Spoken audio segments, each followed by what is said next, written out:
Hello guys, welcome back to Dragon Ball 2.0, and today I am finally going to be doing a review on Dragon's Race to the Edge, but I'm going to be doing a review by season order. So this is going to be a review on the first season, and then I will review over 5 seasons later on, and now then. No, without further ado, let's do this then, shall we? So what is Dragon's Race to the Edge? Well, Dragon's Race to the Edge is a continuation, takes place after the events of Dragon's Defense book, and also before the second movie of the original animated series. And basically, the first episode starts off with Dagger escaping prison from Hardcast Island, and he's escaped from Hardcast Island, and as for the rest of the writers, they basically doing different stuff over the years. Even Hiccup and Tutus are like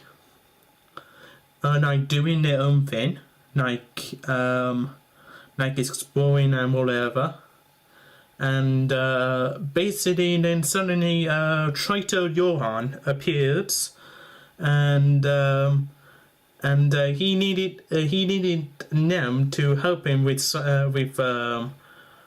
getting the treasure in the abandoned shipyard, So basically, they go. Basically, writers go for there, and basically they went off and do split up, and they find a lot of stuff. Basically, Hiccup and Tutus went ahead and explored this abandoned Dragon Hunter ship, and basically the Dragon Hunters will not appear into the next season, but that is something for later on. We'll set up for the next season. No, but in any ways,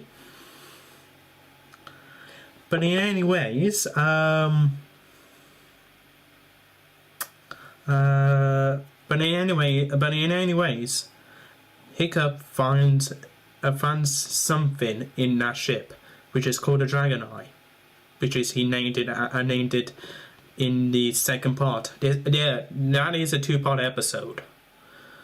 So yeah, just in case you want to know. But anyways, let me see. So basically they discovered it was a trap, and by Dagger.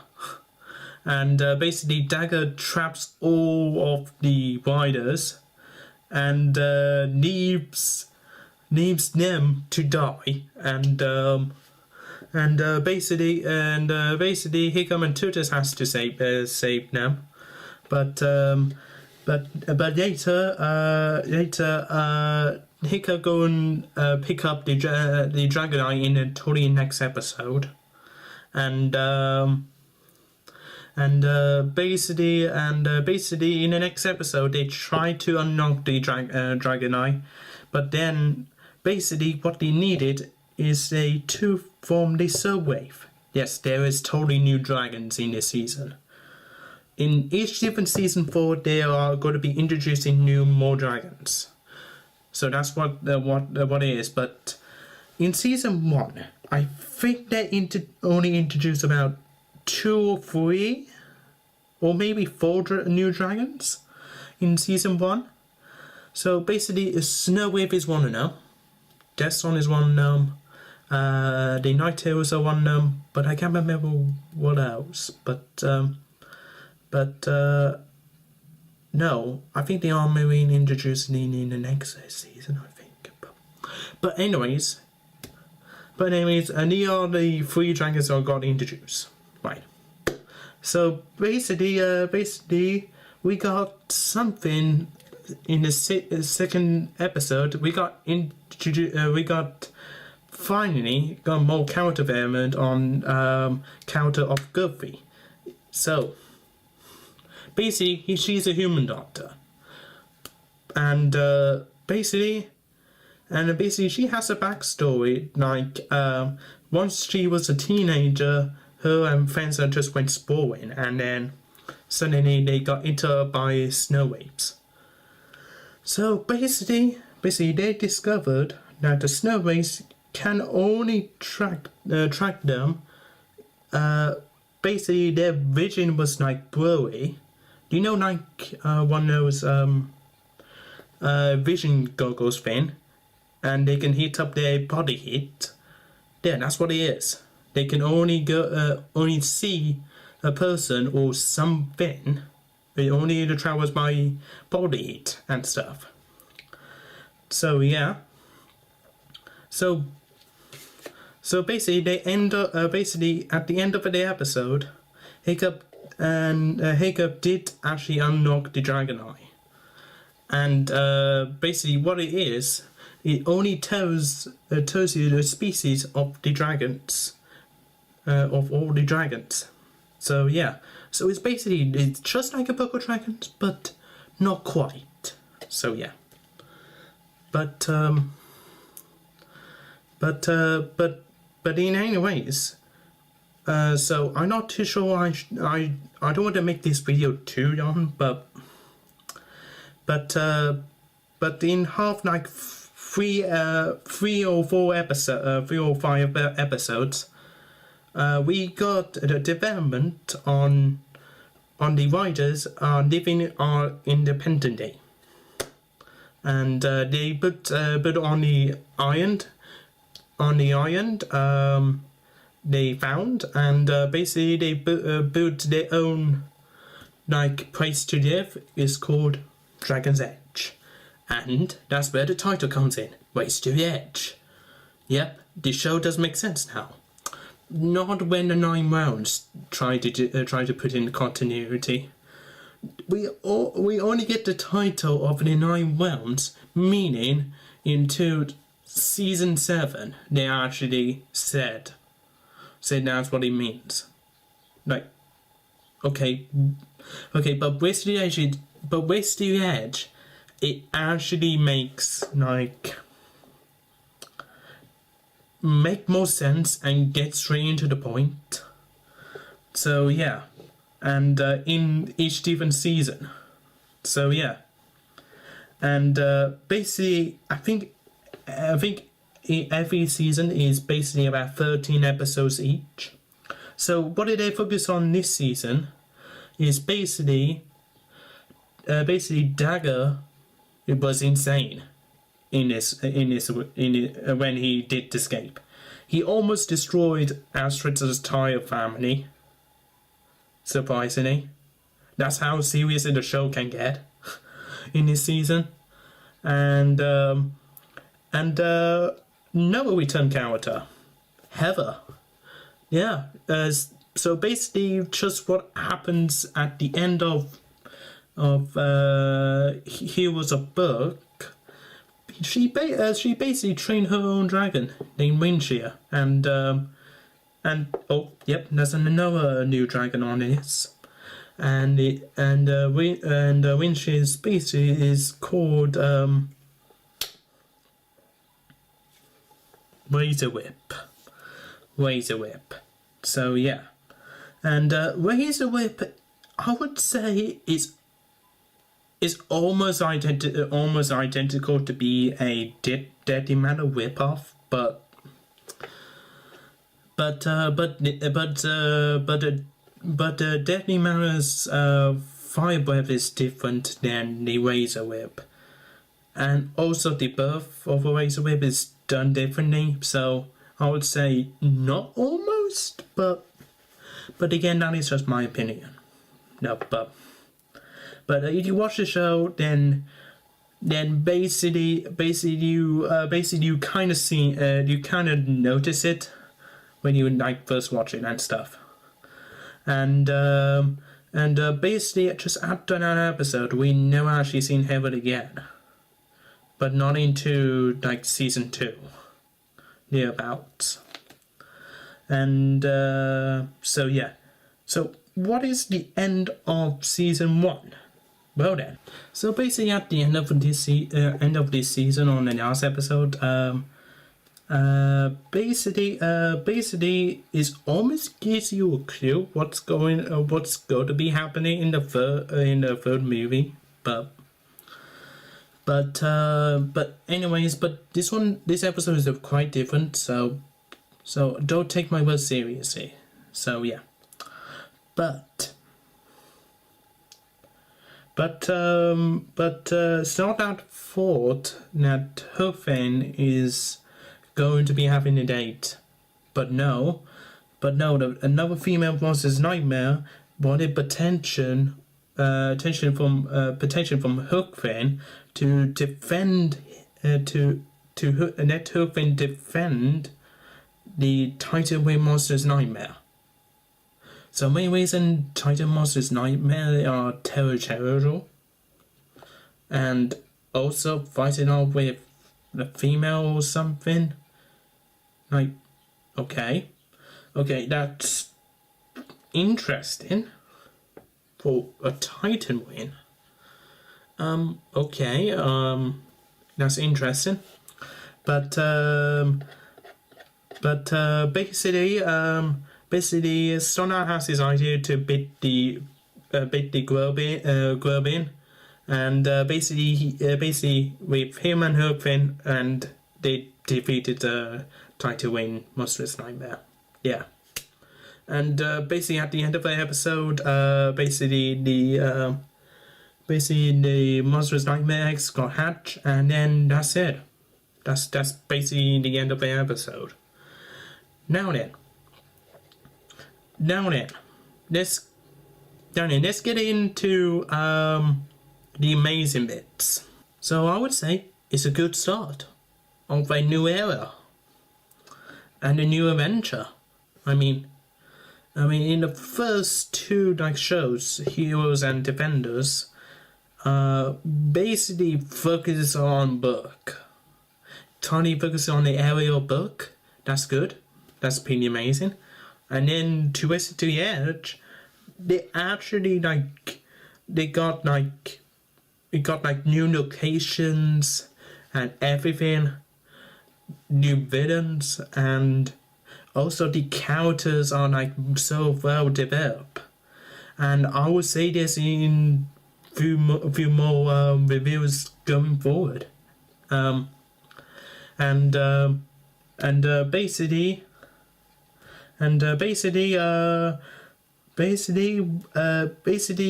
the other episode, where Fishes got hypnotized, and then Stardust just created this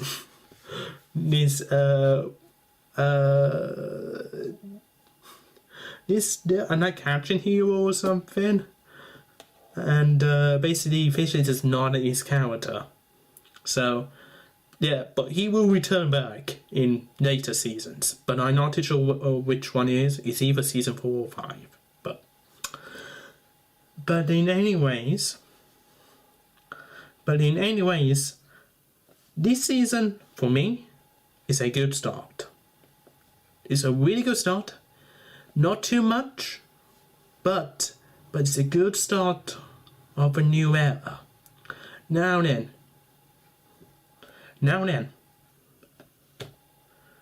So the characters, they're all really well written. Nothing has changed about them. So yeah, that is good for them. So yeah, they're still developing those characters into How to Train Your Dragon 2. So yeah, that's good enough. Right. But in any ways, what are your guys' thoughts on season 1 of Dragon's Race to Edge? Do you like it? Do you not like it? Please tell me about it in the comment section. And basically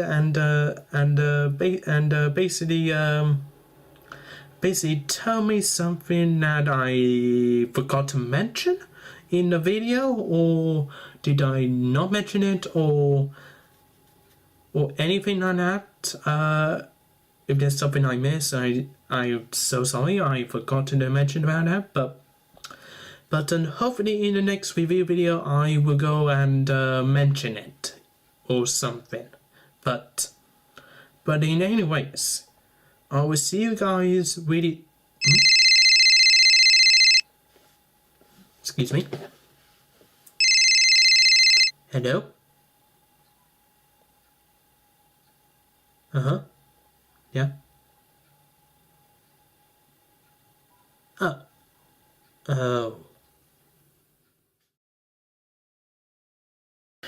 Hello guys, welcome back to Dragon Ball 2.0, and today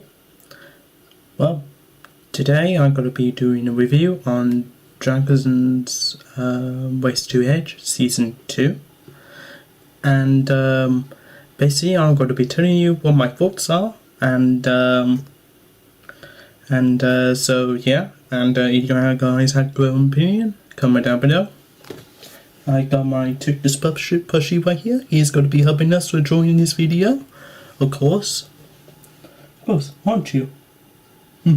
Yeah, of course he is. So yeah, but anyways, let's do this. So again, we are back for 13 episodes as per usual, and basically, what happens in the last season? We got Dragon Riders have had like a new base now, what they call home at the moment, but then we got returnee characters. We got Trader Johan, we got Heather, then we got Dagger as well. Also got some more character development on Heather and Dagger as well. And well, basically there is quite a few filler episodes in it, but they're okay. They're enjoyable. So yeah. But now, what have they done for season 2? Well, let's find out then, shall we? So the first episode is about Astrid putting herself a team. Now, I would say it's filler, but no, I think it's totally canon. Well, it is canon, but anyways, getting right into the point.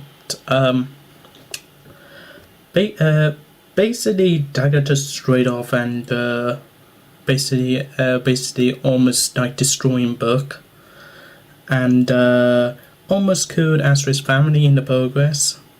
So that's why she making her own team just in case.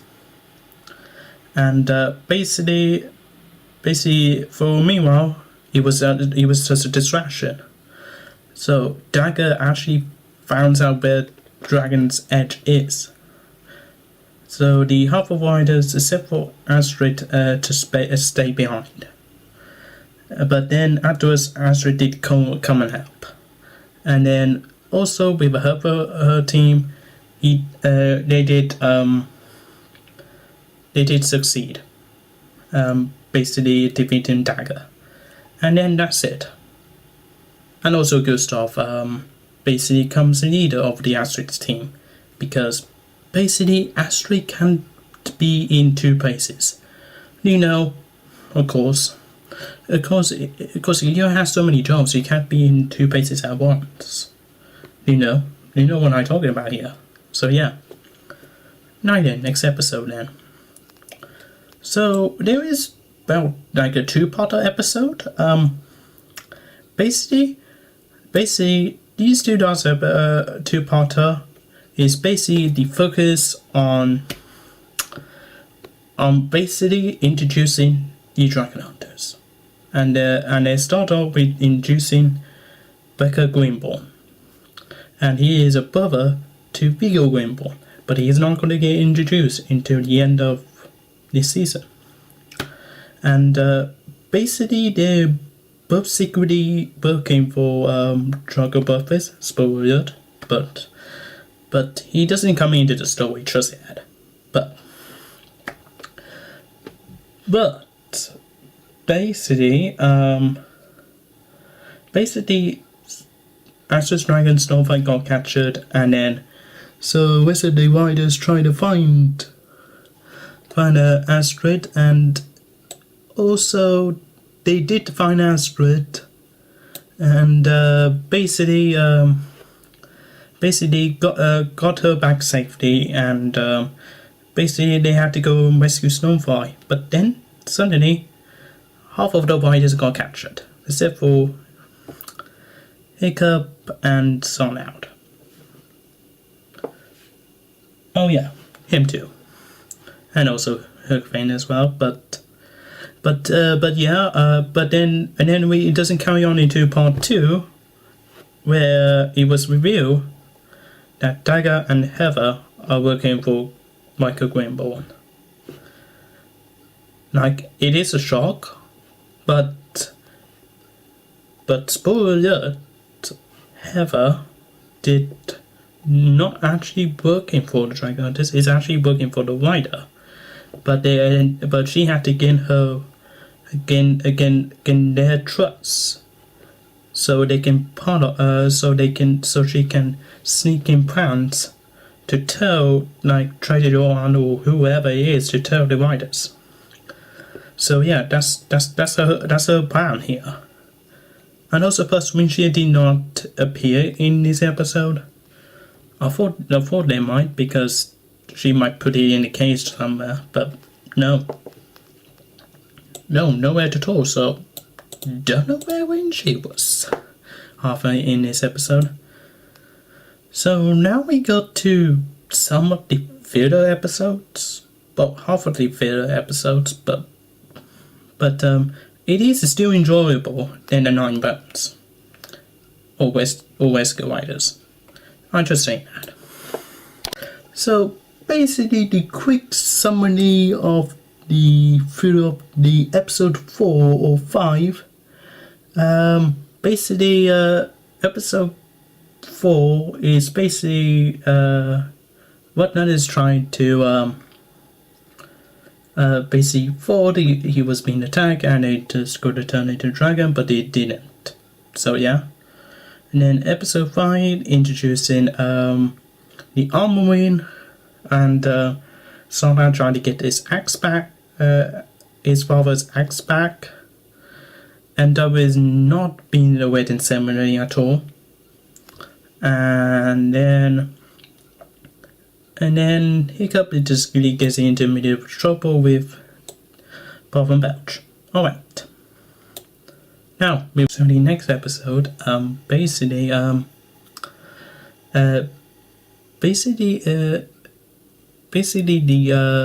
Dragon Hunters are trying to get like a snowy tool to unlock the Dragon Eye. But then they can't find it. And basically all the Riders have to do is just protect like a snow wave, and but then basically they got away, and Heather did tell Astrid not to tell Hiccup about what she said, and Astrid would not get that secret in, but she did finally tell Hiccup not to shoot her, but she was working for them the whole entire time. So yeah, basically, and yeah, that's it. So we got like another 2-parter episode, and basically the rider, half of the riders went away. Astrid has to take care of Whatnot and Tutner, and then basically Dragon Hunters know where the edge is. I think Dagger just monitored him. So yeah. But there, Astrid and Whatnot finally both come to an agreement and basically trying to get by trying to rescue Whatnot from the Dragon Hunters. Basically Whatnot accidentally got kidnapped, and basically, but what she did get out. She did get herself out of here, thanks to Heather, and basically, episode 10. Basically, we got introduced to the shell shark, sea shocker. Basically, this dragon was introduced into the second movie, but we didn't know much about them until this episode in season 2. We tend to know more about it, and basically Fish X found them by accident. He thought it was one of those twins pranks, but no, he was a sea shark. So yeah. And for episode 11, and basically, in like Defenders or Heroes of Oak, I'm not too sure which one is which. It's almost kind of the same, but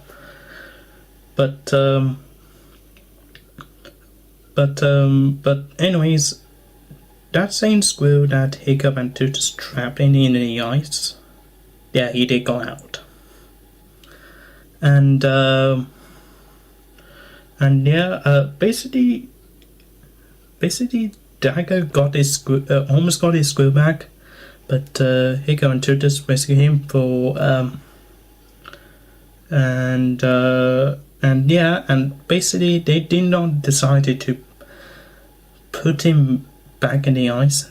Instead, Hiccup is free.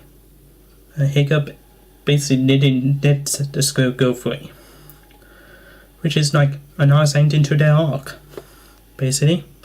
And wait a minute, who wrote this? Wait a minute, let me just look it up. I have heard that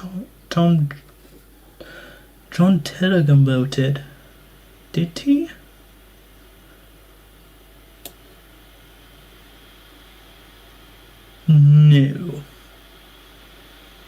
No, he did not write it. Oh, never mind. Never mind. I thought he wrote it. I was about to say, if the writer of the Nine Realms did wrote, well, what I heard, John Terrigan did wrote about 2 of the Rescue Edge episode. Otherwise, he did not even keep this continuity in the Nine Realms. What is up with that? But anyways, so now we got a final 2-parter. Now we got some of the episodes. Now we can get him built up to this moment. So basically, meanwhile, Heather basically got introduced who's the main man is in his operational business. Basically we got introduced to Viggo Grimborn, aka the best villain of the How to Train Your Dragon saga so far. Basically, no one can top this villain, like ever. He is so clever that you no longer can defeat him in battle, like ever.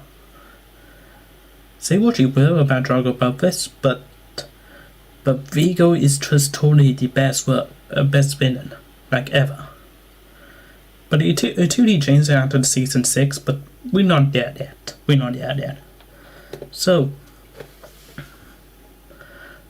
basically at the end of the first part, basically the Dragon Hunters did get the Dragon Eye back, and then at the second part, basically they're able to unlock the Dragon Eye by using the Terrible Terror. And basically And basically that's the end of the last two parters. Now let's discuss one of these scenes. Now we go figure out who the imposter was. It's not like the Among Us weapons. I can't stop making Among Us weapons. But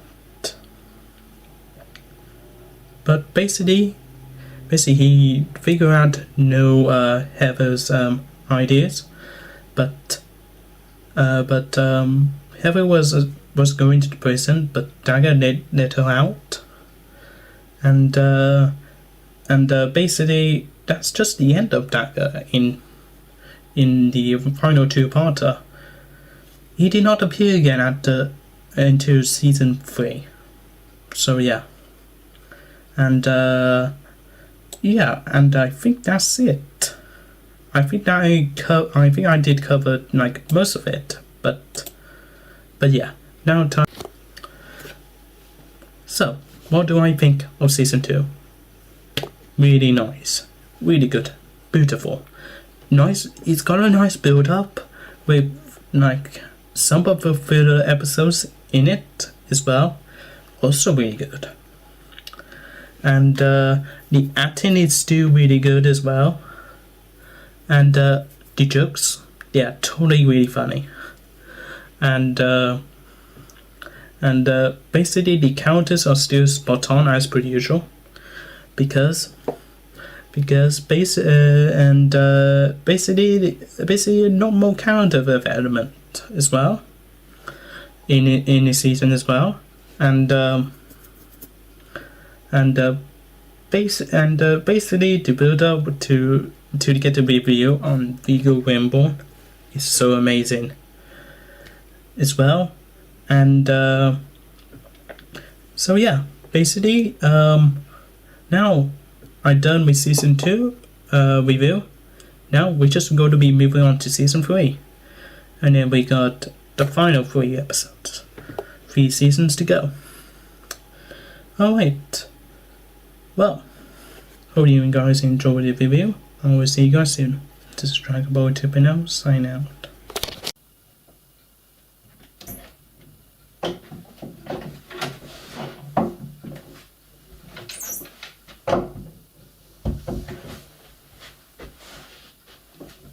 Yeah, bud. Okay. Yeah, I know. Okay, right. I'm just gonna put you down now, okay? Down there, okay? Now, just do this. Here we go. Alright. Okay. Now you're gonna stay here and, oh. Right, we recorded. Right. Hello guys. Welcome back to Dragon Ball 2.0, and today, well, I'm here with Tuchis right here, and I'm going to be doing a review, the show review on Dragon's Way City the Edge Season 3. Now we're on to Season 3.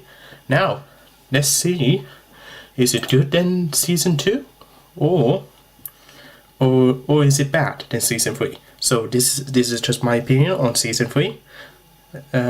If you have your own opinions on Dragon's Investigation Season 3, then comment down below. And if you haven't watched How to Train Your Dragon, basically you have to watch the first movie, then invite you to 10 vendors to Wedge to Edge,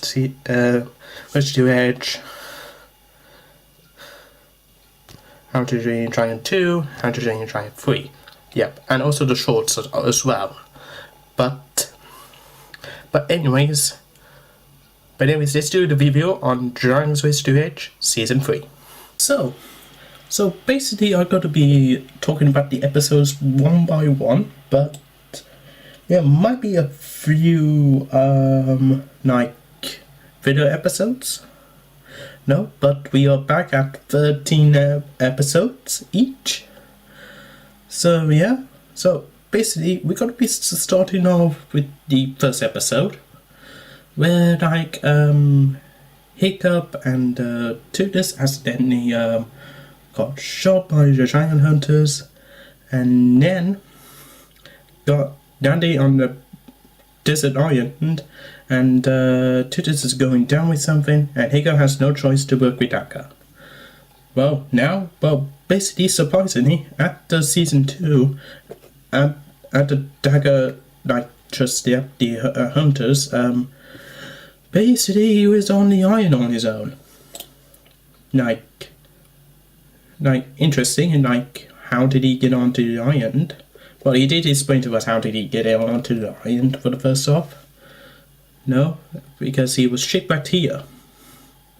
So, yeah. And, he did change, so that's fair enough. But anyways, at the end of the episode, basically after Dagger and Tooters rescue Hiccup, he was, like, captured. And, basically Dagger just left. And, with the Dragon Hunter ship, and he's saying he's looking for Heather. Well, did he find Heather at the end? Well, I'm not going to tell you, because basically that ain't not until happening until episode 11, so we gotta wait. So, episode 2. The Fire Moon Queen wants to get some help with Hookfin and Snotlout, because basically it's either defenders or heroes. I can't remember which one, but there is an episode where Hookfin wasn't very unwell, and basically wanted to get some more firepower from the Fire Moon Queen. So yeah, but anyways, in this episode, we got introduced to a brand new dragon, which is the Cavern Crusher. And what he does, he just basically tried to take over dragons' nests, like. And basically he uses like oil to like simmering stuff, but yeah, you accidentally put it on fire, everything goes up in flames. So yeah, that's what it is. And basically he just wanted for the eggs. And at the end, basically Dragon Riders has saved the day. That's the end. That's the end of the second episode. Now we got to the third episode. The third episode is Following the Leader. So basically, what is this about? Basically, Higurashi just stepped, and basically, Fishjax has to be in charge.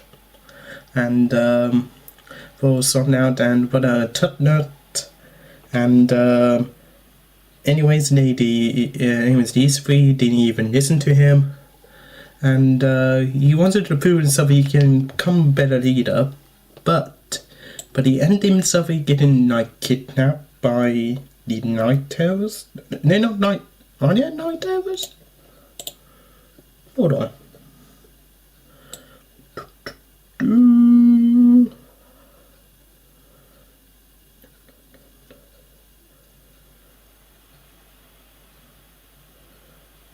Yeah, they are Night Terrors. Right. Moving on. So yeah, and basically they wanted Fishers to become their leader, but anyways, basically the rest of our just found out Fishjax is not here, and basically they did go and rescue him at the end, and yeah, that's it. That is just a little bit on development on Fishjax's character, a bit. So you know what, the third episode it is enjoyable episode.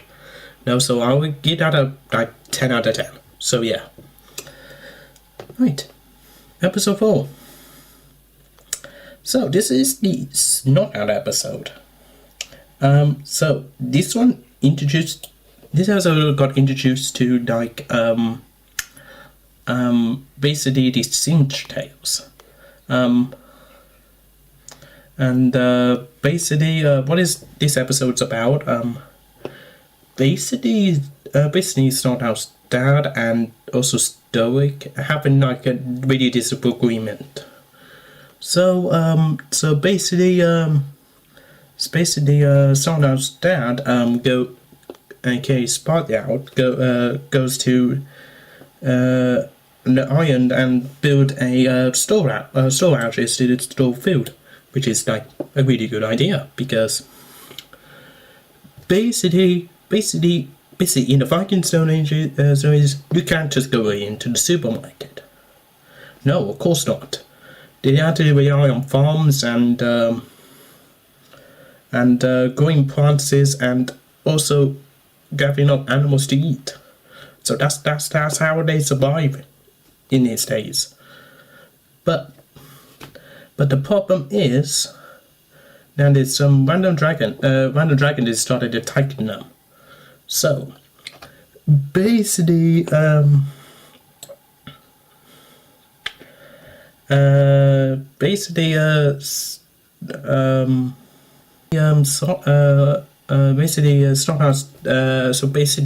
they both have like the disagreements how to like trap like a Singe Tail, because Singe Tail fire just comes out every single out of their body. But they did sort it out in the end. And yeah, that's the end of the episode. Right. I think I missed a few things in that episode, but I can't like figure out my mind. But anyways, we got to the important episode. So episode 5. Basically episode 5. Basically Astrid did find an abandoned dragon hunter ship. Then accidentally she got scratched. And then suddenly she became poorly and slowly dying. So Hiccup and the riders go in and find like this buffalo dragon. And yes, the buffalo is one of the... about three new dragons so far in this season. And well, actually there was 4. Yeah, about four. And basically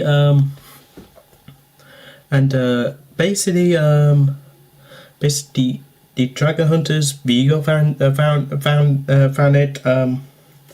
And basically that was Vigo's plan overall, because for some reason he acquired like this ship. Abandoned ship, and they just use it to deal like someone the dragon rider to investigate it and get himself poorly. But anyways, they got the cure. The riders got the cure, and basically Astrid got herself better at the end. So that's a good thing. And basically that's it. That is it. No, but one thing I quick mention. Basically, buffaloes usually like to stay where they're on places because the grass is always greener than the other side. You know the saying. Saying no, but if you try to remove it in its natural habitat, then no, you can get like basically surprise. I would just say that. Episode 6. So basically the riders wanted to have a break, and then suddenly they got onto this random island. And they discovered that then the dragons are out of control because of those little what did they call them? See, they call them Grimmer. Yeah, it's small little like creatures, like they just jump on the dragons and make them go crazy. So basically, for example, it's like a dog, like the Black Plague, where the rat goes onto the freeze, and then it jumps on the human, sucks up some more blood, and then suddenly you got a plague. So it's basically like that. But a little bit different. But hope you guys know what I meant. But yeah, basically, what that uses like salt to get within them. That is how they do it, because basically at one of these scenes at the beginning, basically what they're adding like more salt in the fish, and basically that's basically one that keeps a little bit of salt just in case, and yeah, wow, it actually like cools them, so that's a good thing. Right, moving on. Next episode, episode 7. Basically, Heather joins the Dragon Rider group at the end of this episode. Basically, her and Fishlegs have been contacted with each other, and the writers are like suspicious that they both have like a crush. Well,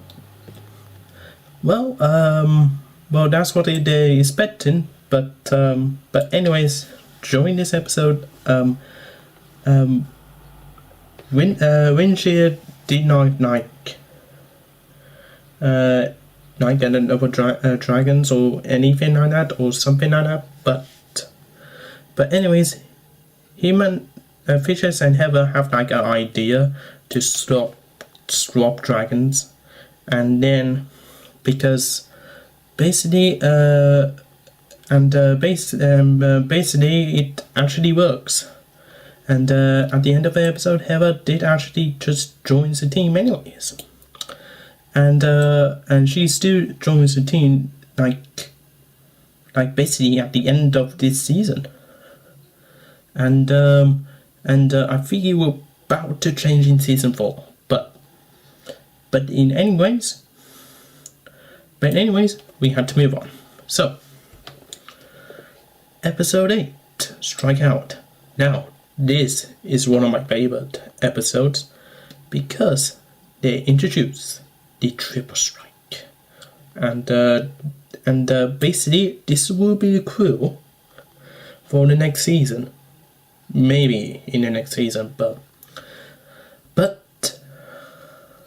anyways,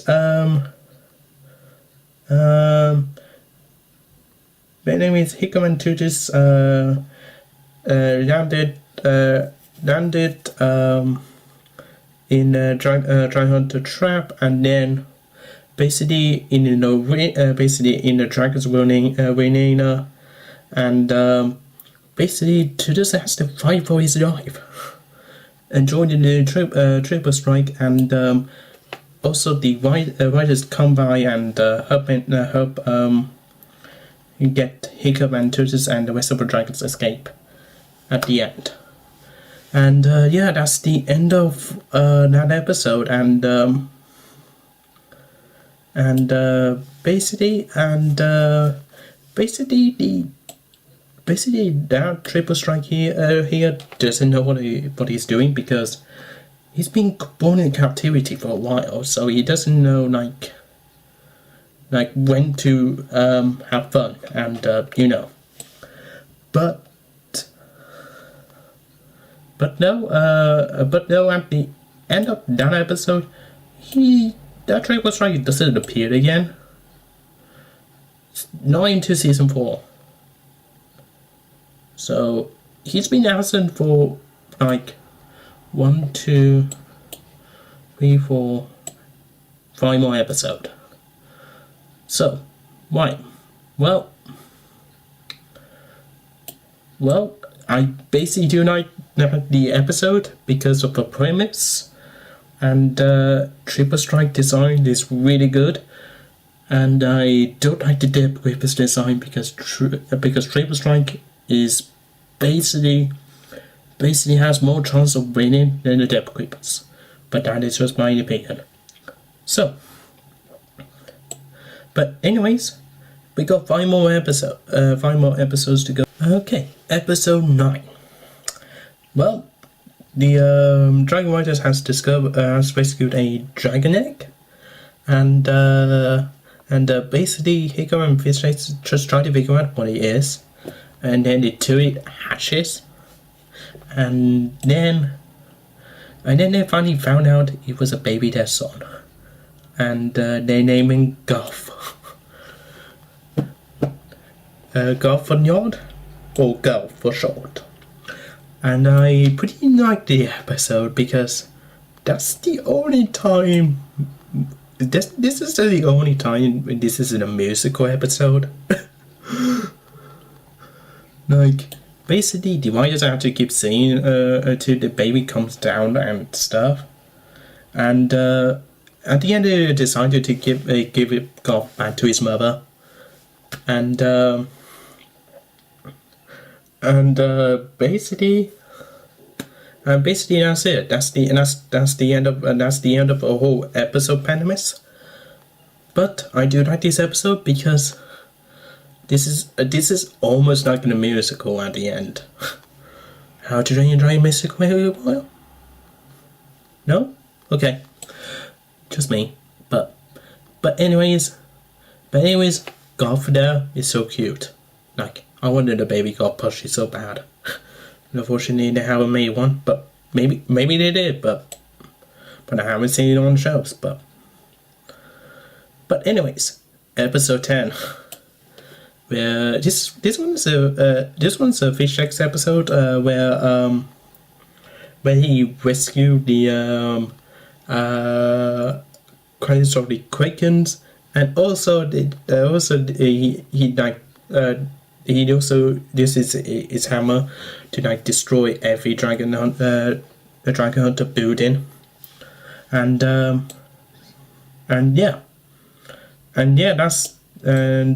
basically, but this episode what turned out is went totally crazy, and basically they try to dog each other out the whole entire episode, but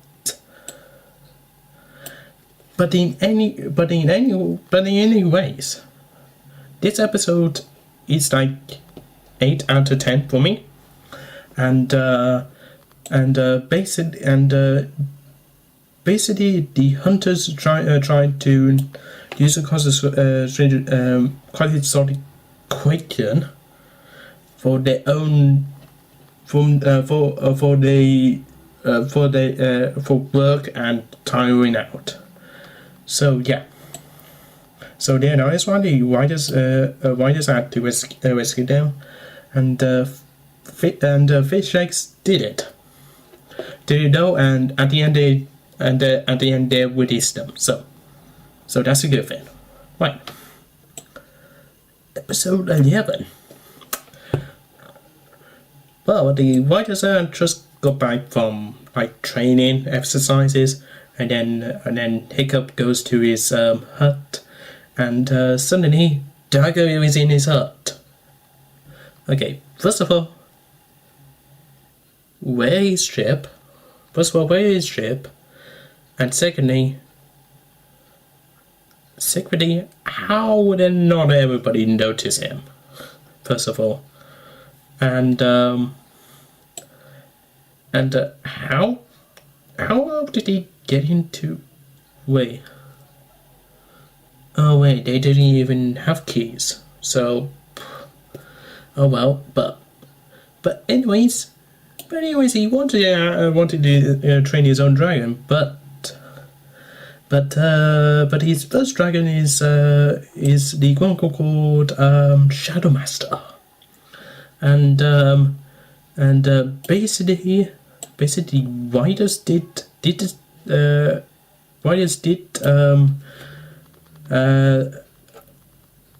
like found in the forest, and he didn't even know that Hiccup was actually training him to become the dragon rider.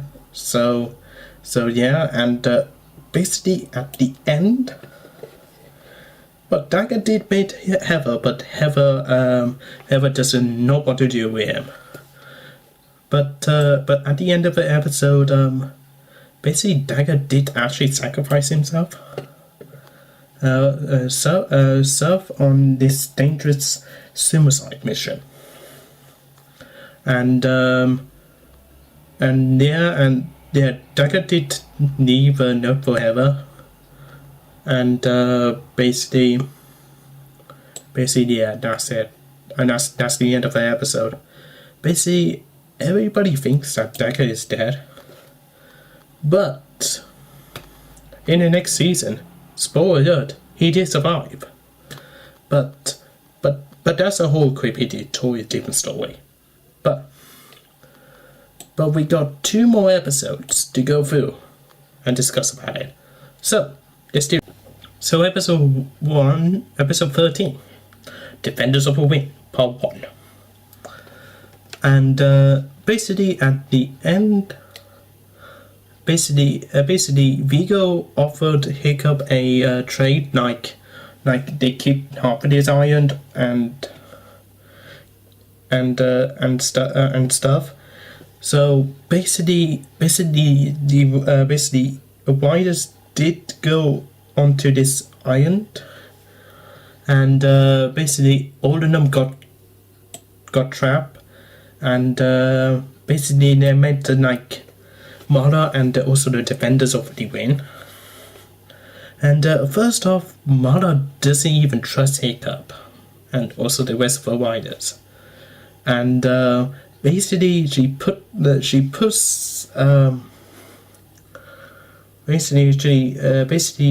thought they are dragon hunters, but Hiccup did the proof that they're not dragon hunters. And then at the end, also we got introduced to the 5th dragon, but they did not appear into part 2. But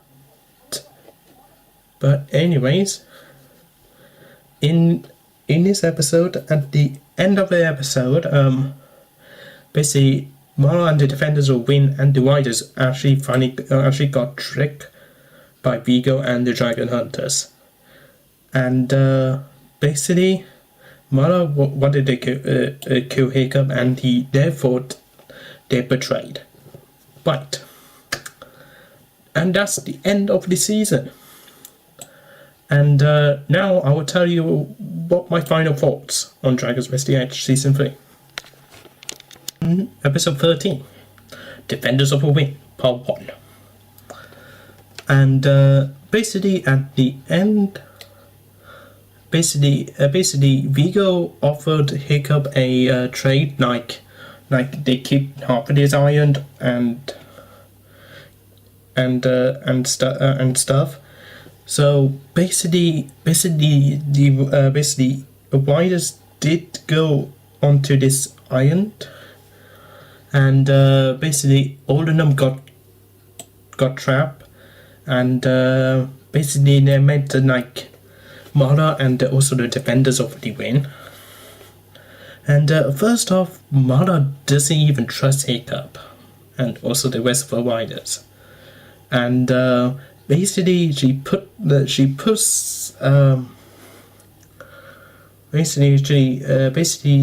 thought they are dragon hunters, but Hiccup did the proof that they're not dragon hunters.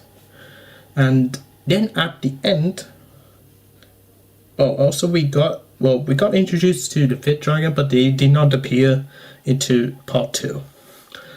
But anyways, in this episode, at the end of the episode, basically Mara and the Defenders of Wind and the Riders actually got tricked by Vigo and the Dragon Hunters. And basically Mother wanted to kill Hiccup, and therefore they betrayed. Right. And that's the end of the season. And now I will tell you what my final thoughts on Dragon's Race to Edge Season 3. I would say, like, this one is totally like a best season overall, because we got the best dragons, we got the good episodes, and everything in it is really good. Really good. The actors are still pretty good at their jobs, and the writers are really good. Writing is really good, and my disappointment though, just at the end of like episode 11, I wish we could like see the like a secret cutscene of like Dagger surviving, and basically, and basically we just needed to know like what has actually happened to Dagger. But the rest of the episodes are totally good. Now, totally good. So, I would say 10 out of 10. 10 out of 10, and season 2 and 1 are like second here. Now we got the 3 more seasons to go. Right. So I started watching season 4 right now, and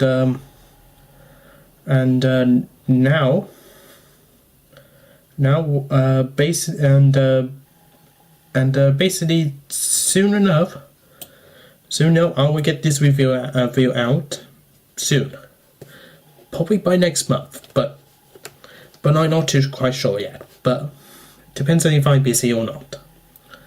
But in any ways, I will see you guys soon. This is Dragon Boy Tippinose. Hello guys, welcome back to Dragon Boy Tippinose, and today we're going to be doing a review on Dragon's Race to the Edge Season 4. So, we back on Season 4. So, is it good than any other seasons?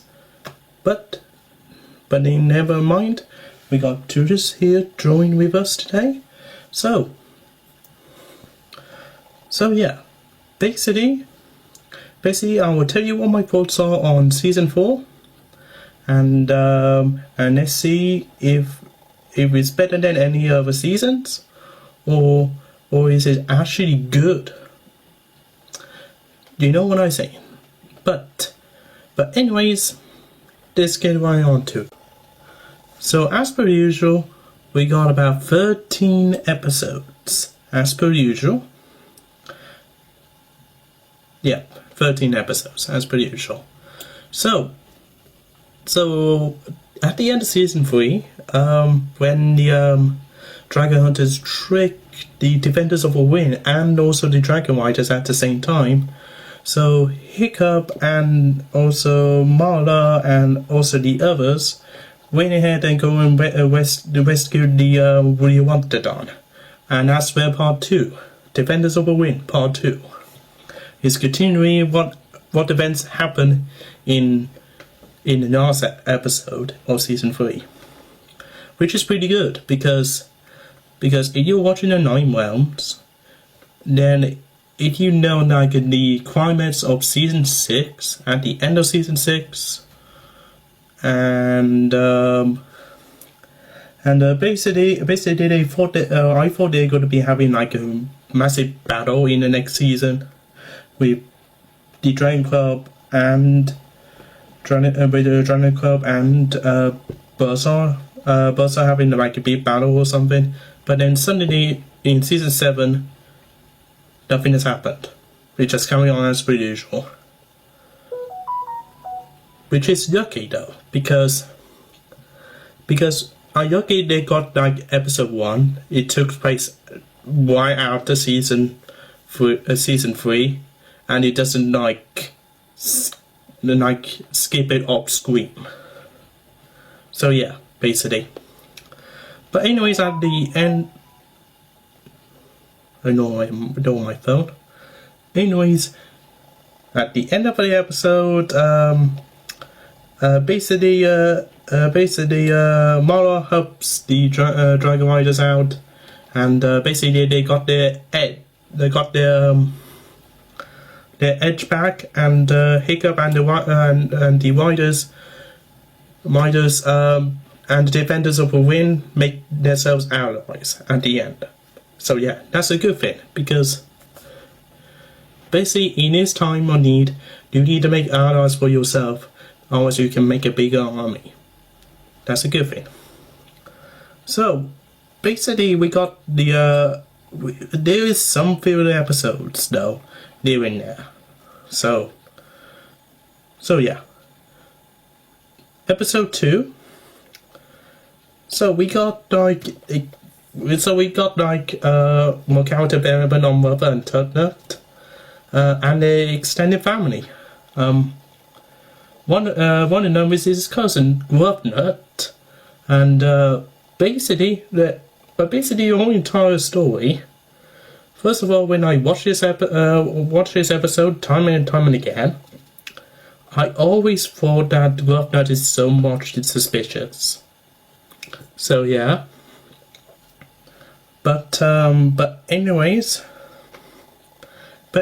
I think they did reuse the Turnut model, or something to make Grubnut. There is like a scene with like Norman Price and Derek if you watch Ram Sam. But anyways, he's trying to get the Riders dragons and then sell them to the Dragon Hunters. But at the end he fails.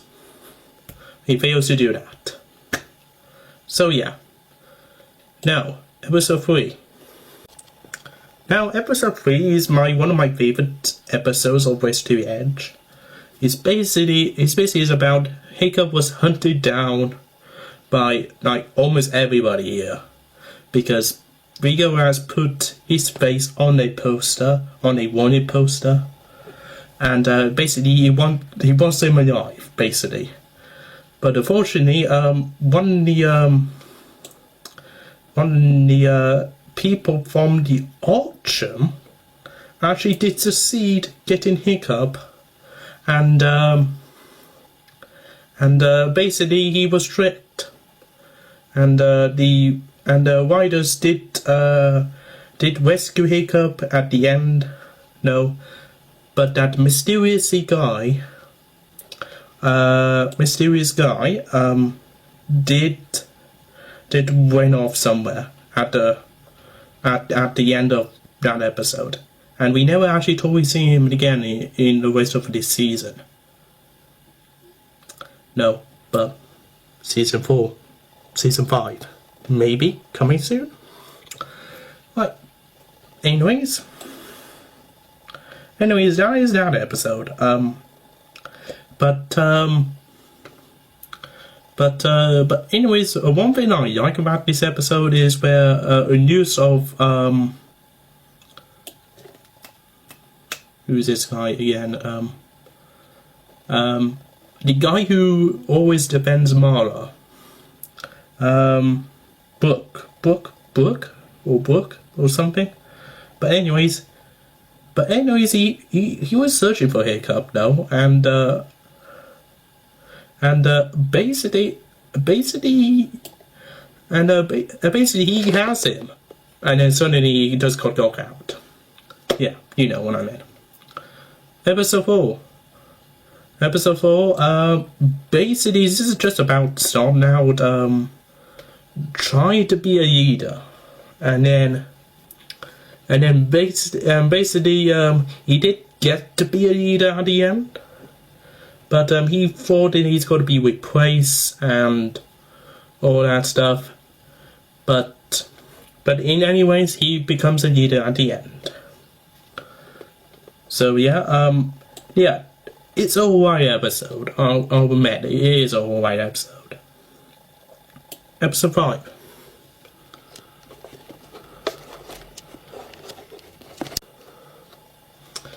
Episode 5, basically go back to the main storyline again. Basically we found out Dagger is still alive. And basically why is he work for Dragon Hunters is basically just trying to get Shadow Master back. Unfortunately he did with help with Hiccup and Heather. And basically did not appear again though, even though he didn't sacrifice himself again though, but if I was writing this, I would just let the writers just escape though with Dagger and Shadow Master. That's it though, but in any way, it's alright. Okay, episode 6. This is the episode where they introduce the Sub-Boom Ripper, and basically the hunters finally somehow trap the Sub-Boom Ripper, and all Hiccup has to do is go down there and basically untrap it. Fortunately, he did, and he almost got himself killed in the progress. But anyways, it is a good episode, and I quite like the Sub-Boom Ripper though, because basically the Sub-Boom Ripper does is creating like a big size like tornado in water, and then he just sucks you in with a ship as well. That is nuts.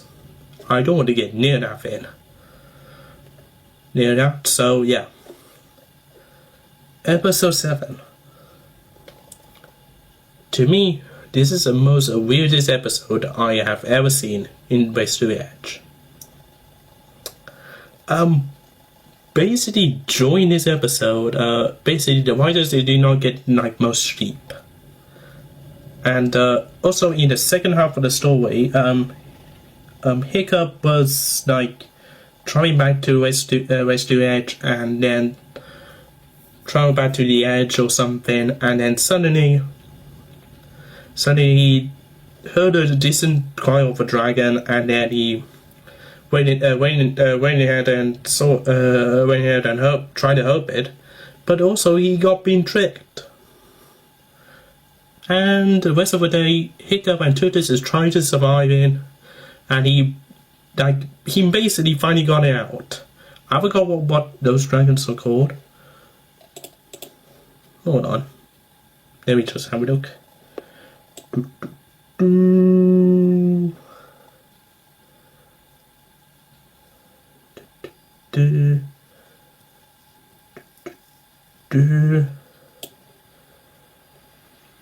Yeah, these guys. Though, but anyways, and then we got like a B plot where like the rest of the writers on Race to the Edge are actually going quite weird. Almost every single character is out of character. Like, even Hiccup is out of character in this one. Like, what are these? What are they done with these characters? This is the only episode. This is the only episode that they just out of character. Out of character. No, that is like one really big problem I don't like in this episode. Is out of character. Out of character though. At the ending of it, and basically the dragons are just have enough, and they just put their riders to sleep. Even Tutus did do the same thing as well. Like, somehow he magically knows what is going on.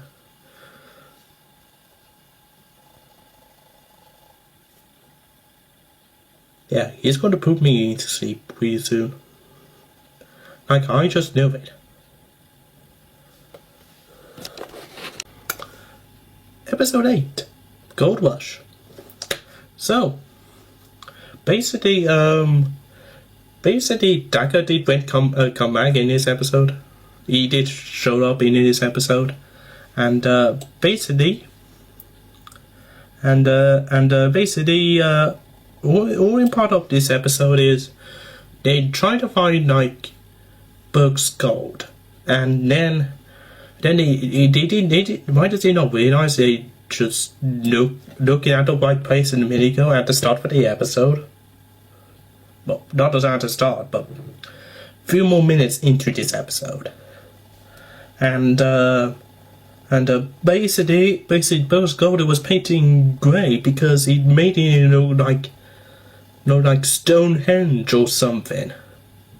Wait, maybe it's just Stonehenge is made out of gold in all this time, and we haven't even noticed. Or a standing stone's so saying. Wow. Sorry about that, but anyways. But anyways, that is just another episode. Basically, of a season ago, I think also in the third episode, saying that Book has no gold. Gold, like Rico took it. Rico somehow magically took it, and basically that's how he credited disguise Book's gold as a rock. Is so amazing. That is why I like that villain. He can think a better strategy. He could be a conqueror by now. No, so yeah. But anyways, episode 9. Basically Marlow, Hiccup, and Fish Eggs had to carry a baby Raptidon's egg to the mines, and try to figure out a way to heat it, and then so it will hatch. But then they did not know they were fire terrors. Basically, I think they reuse the same model as the night terrors, but they just painted red. So yeah. Basically the red version of the night terrors. So yeah, and basically at the end of the episode, fire terrors done their work, and basically we did not know it was hatched, not into the last final part episode. No. Episode 10.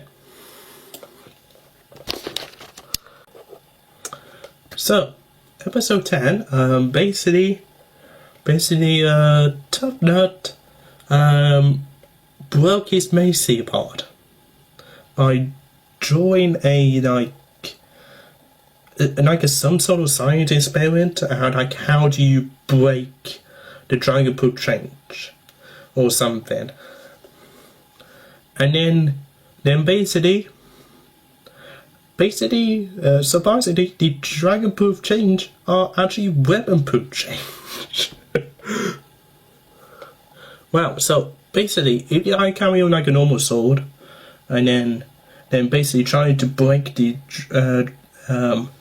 dragon-proof chain, it will break apart.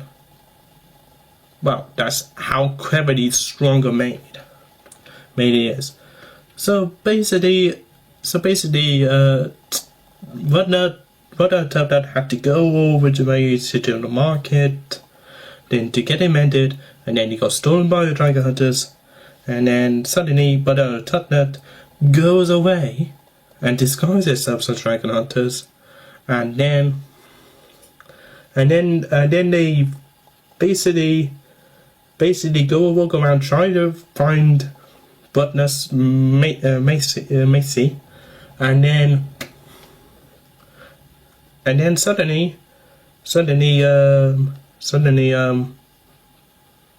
the rest of the Dragon Riders thought they got captured, and they got captured themselves. And basically, but that has to decide whether they go back to get Messi or rescue them. So basically, that's what. Basically, at the end, he did go for Messi, but he also go back and rescue the riders. But as for what on top of that, basically they got the plans for next two final parters. We got to be a big reveal later at the end of the season. It's called Project Starfire. Basically, they show Hiccup the plans. So Hiccup knows what he is. Hiccup doesn't know what he is, but they know what Vigo's plan is. So yeah, basically. But yeah. When I was watching this, I thought they gotta make it like some Star Wars weapons joke. Like they were saying, you too short to be a stormtrooper. Or the one of Dragon Hunters will be saying like, are you too short to be a Dragon Hunter or something? Like, comparing them to the Riders. Yeah.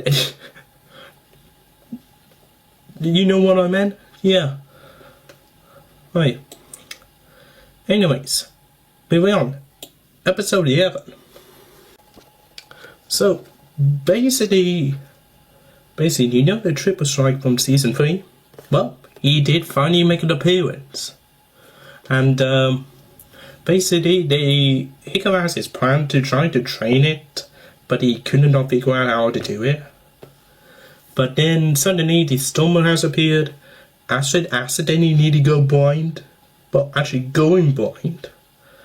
And then, through the entire episode, Astrid did eventually go blind at the end of the storm.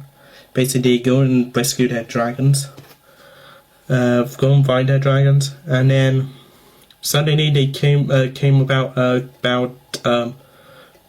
they had to mess with the Triple Strike, and Astrid figures out how to train it. Basically, Triple Striker has this famous sound, like one knows. Like kicking. Yeah, you know what I meant. So basically at the end of the episode, Astrid finally gets to train it, and he finally so yeah. So yeah, at the end of the episode, Astrid figures out how to train it, and also the rest of the riders know how to train it as well. And at the end of the episode, Astrid did get her eyesight back as to Guppy. The Guppy did make an appearance. No, I'm not too sure. I think she did make an appearance in episode 3 as well. So yeah. Now for the final part 2. The final part 2, Project Starfire episodes. So basically, in the first part of the episode, basically, all of the riders, and also like the Berserkers, and also the Astrid's backup team as well. Basically, go ahead and attack the Dragon Hunters, and that's a great way to make an entrance. And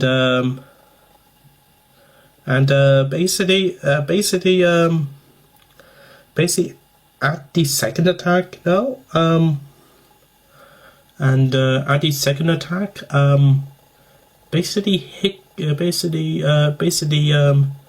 Vigo was founded, but not the rest of the Dragon Hunters. The Dragon Hunters just went disappearing. And Vigo did say that his own brother betrayed him. and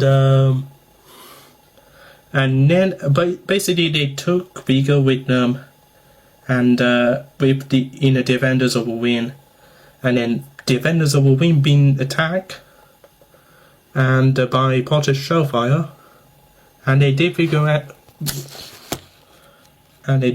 he was a dragon, and basically that's the end of the episode. Basically, Vigo did give a Dragonite back to Hiccup at the end, and so yeah. Now for the final. So part 2 is the final episode. So basically, the rest of the writers don't trust Vigo immediately, and then basically basically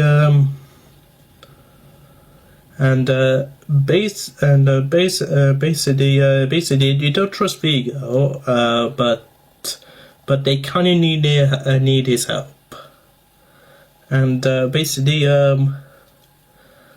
his plan is to like get the Super Weaver to show up, and then to have like this big battle between the Shellfire and the Super Weaver.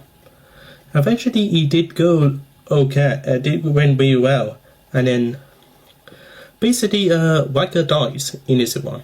No, not Vigo, not yet. But then, like in the final climax of the episode,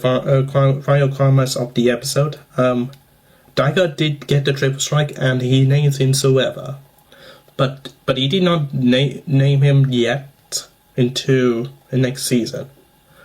But anyways, at the end of the episode, Vigo did have Astrid on, like, basically like that. And basically he said you had to choose either the Dragonite or her. So Hiccup did throw the Dragonite onto the volcano, and then Vigo went for it, but Vigo falls. Now, is he fall to his death, or could he be alive? We're not too sure. We just have to wait into season 5 review. You guys have to wait into season 5 review. No, but at the end, Astrid is safe. Everyone is safe. But then into the volcano has exploded. Did know? So basically you have to wait into season 5. Find out, but I'm not too sure how long will season 5 review will be out. But you never know, it might be coming out next year. But anyways, now for my final thoughts on season 4. Well, there are a few positives and a few bad though. But hear me out. You have your own thoughts, comment down below. But there is some episodes I don't like it, but then suddenly the episodes where there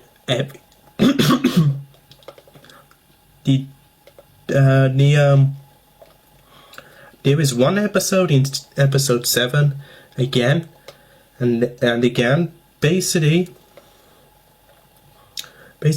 all the Dragon Riders characters are out of character in this one. In this one, I don't like that. And then we got introduced to Grubnut. Grubnut is really annoying. And then, to be honest, but yeah, he's not a really important character. No, so basically he doesn't appear after this one.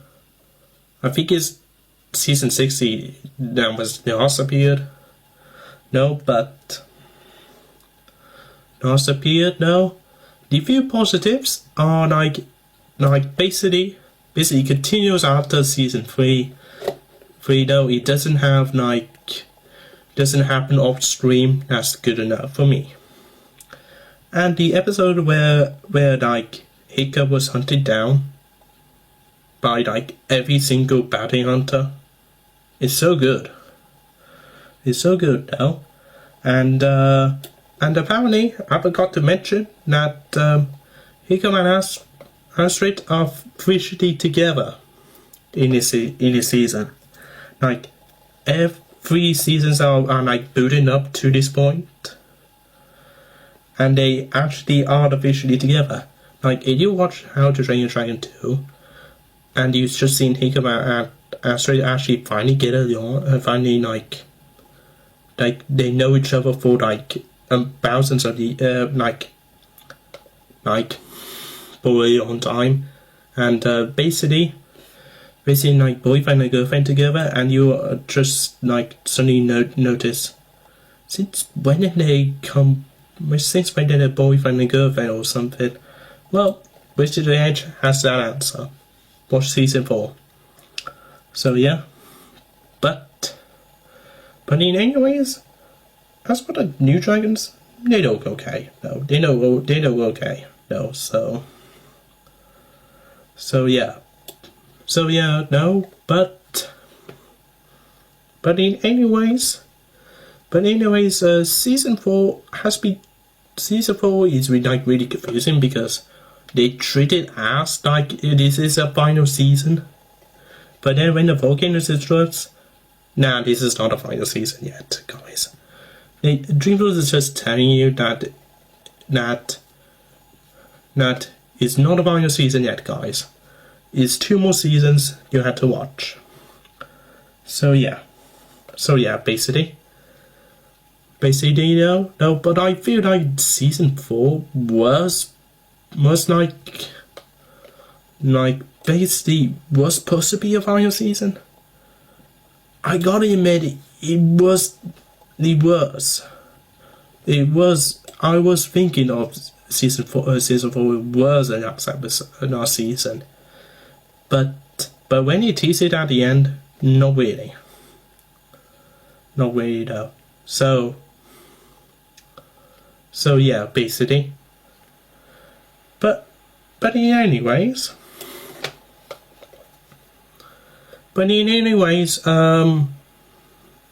it's okay. So I would say 40%.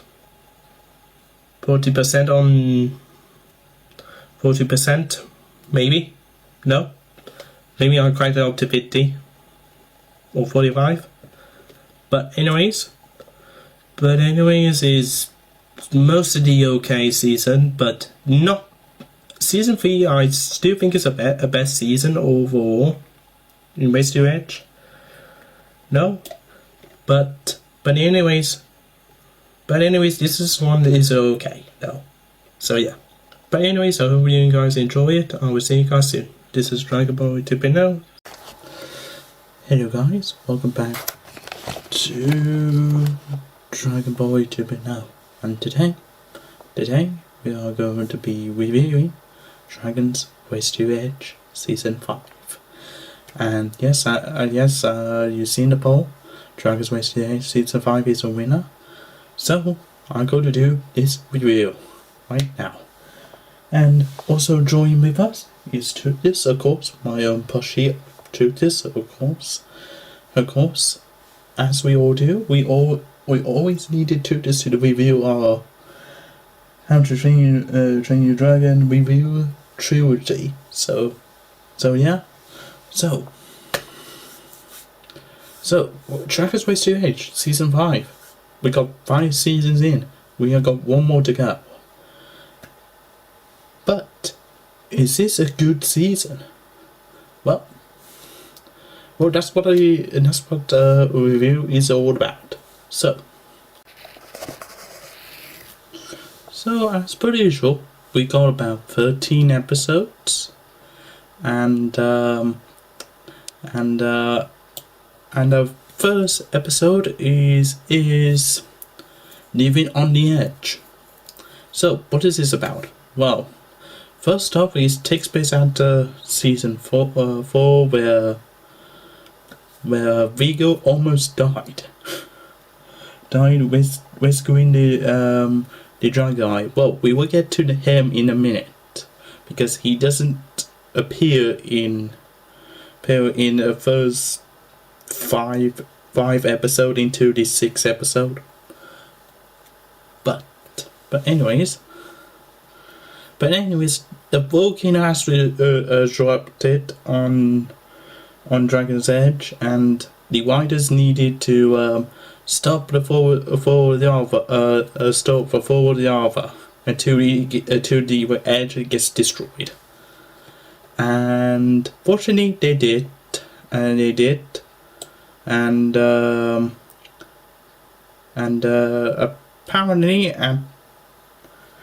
apparently, what do I thought of this episode? I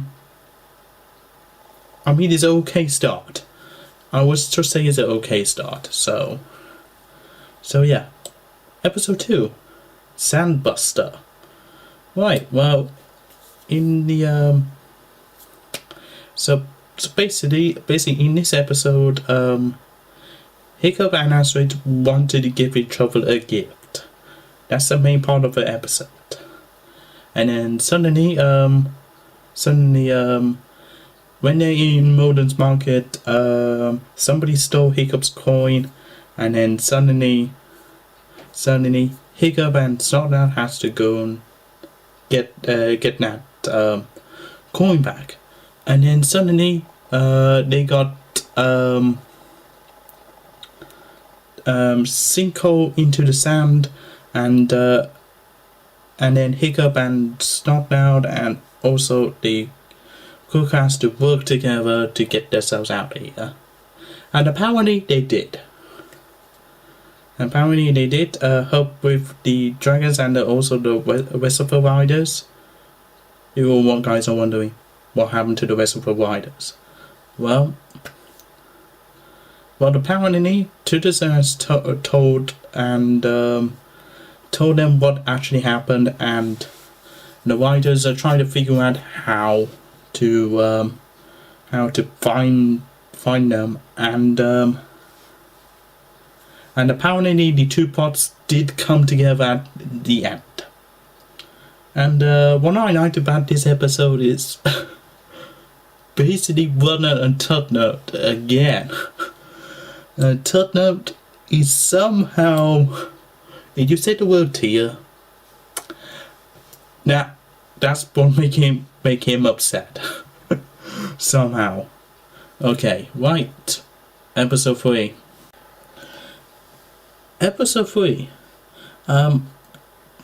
Dagger invites riders for a like a ceremony or something like that. On the Berserker Island, and apparently Savage was used to work with Dagger, decided to have another him, and then try to prison him. And then in another part, Snotlout and Gustav tried to rescue them. And apparently, yes, why is Gustav in this episode? You must be wondering. Well, apparently he tried to be a berserker, but he died to get in, and then that's it. He's not a true berserker, but then at the end, Snotlout got the reward by Dagger by showing the true berserker style. You know what it is. Though, if you know what I'm talking about, then yes. But at the end, Savage did get defeated and also imprisoned though, and that'll be the last time we actually get to see him. After this episode, he did not appear again. appeared again. I don't think he appears in season 6 as well. Yeah, I think that's the last time we get to see him. See him though. One point I like about the episode is Snout's development. Development, yeah. Because he has more experience than Gustav, so basically he knows what he's doing. So yeah. So yeah, and he did get a reward, but apparently Dagger always gets his name wrong for some reason. I think that's just inside joke or something between them, but again, not too sure.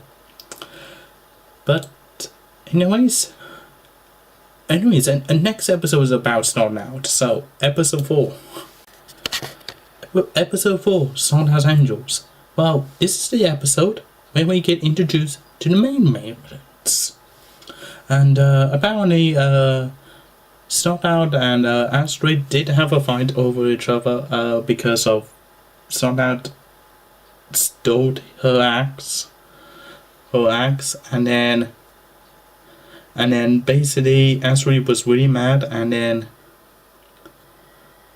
Snout basically flies away on her thing, then Snout gets kidnapped, and then by Ray Maidens, and then the Riders has to figure out how to rescue him, but apparently they only let women in because the Ray Maidens have baby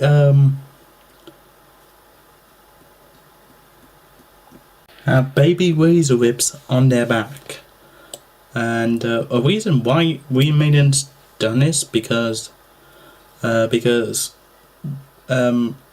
razor whips are actually bone blind, and then 2 days the doctor that they can see, and their mothers are not able to protect them, so they had to come in and look after them, and then 2 days the doctor, and also that's basically what the origin of when she is. She used to be a baby, and now she's an adult. Yeah, basically. But anyways, you guys might be wondering what happened to Snout. Oh yeah, he did get rescued. He did get rescued at the end. Snout and Astrid did made up at the end. Then yeah. Then yeah, that's the end of that episode. Right, well, so far only like 5 episodes are like somewhat filler, but actually not filler because it is canon. It is canon now, but anyways, yes. Episode 5, a master of boats. Yeah, that word. But anyways, the Riders somehow got him somehow wide in Defenders of the Wind Island, and the Rotterdam is going to be protecting there for goodness how long, and decided to finally be retired and go to this dragon graveyard, which is Rotterdam Island. So but Tata didn't even not listen, and then the twins just go for it, and then suddenly the Riders trapped themselves by sentinel dragons, and they did finally get out though, for because of this fruit, because sentinels can't smell other dragons if you like. Yeah, smell like different. Then they can't even protect you. You know what it is. You know what it is. But anyways, Valheim is a place where like dragons like rested and then they eventually die. Basically that's what the iron is. And basically there's a clue there was no Night Fairies there.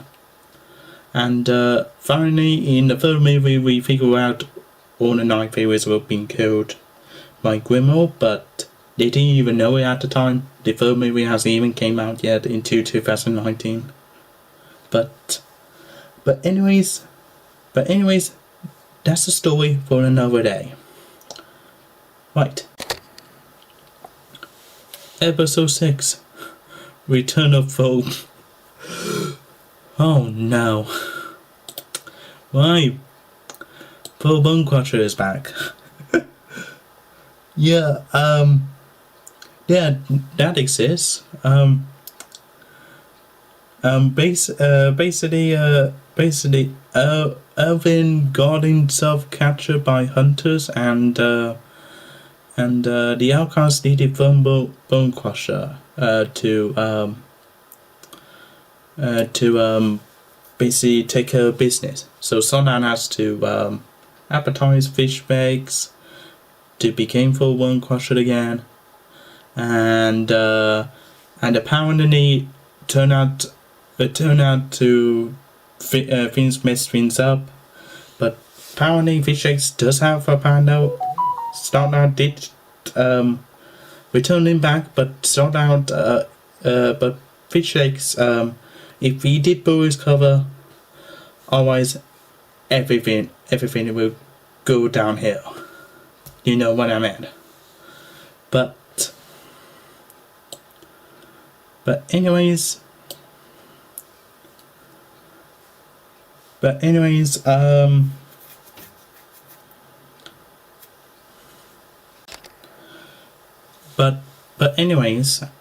the end of the episode, apparently there's something revealing has happened. Quilvin actually found Vigo, and it turns out Vigo is still alive. And that's where the next episode comes in, episode 7. So, Hiccup and Astrid goes away for like a weekend, and then suddenly the rest of the riders are stay put, and then suddenly Quilvin and Vigo and also the fires of Obscene Tales attack Dragon's Edge, and apparently it was Hiccup and Astrid's fault they stayed away for a while, but anyways they lost to the fires, so Hiccup is have only one choice, just to destroy whatever is in the in his own hut at the time. So yeah, and it will be revealed, like I think it was at that episode, I think it was a reveal at the end that he actually made another Dragon Eye. Yes, Dragon Eye 2.0. 2.0. So that's what he's secretly been working on at the start of the episode, and also at the end of the episode. So yeah. So now we got 2-parter episode next for Winds of War. So basically, the first part of the episode, the riders take shelter from defenders of the wind, and then suddenly they also got attacked as well, and apparently also Berg has also got attacked as well, I think, unless I got it wrong. think I got it wrong, but anyways, I think in the first part of the episode, Stoic did have a flashback. I think it was like a totally reference. Like, if you don't seen How to Train Your Dragon 2, that basically there's a scene where Stoic and also Love for Cheapens discussing about how do we get rid of the dragons, and then Drogo definitely appeared and basically talk about his opinion, and then suddenly they all laugh at it, and then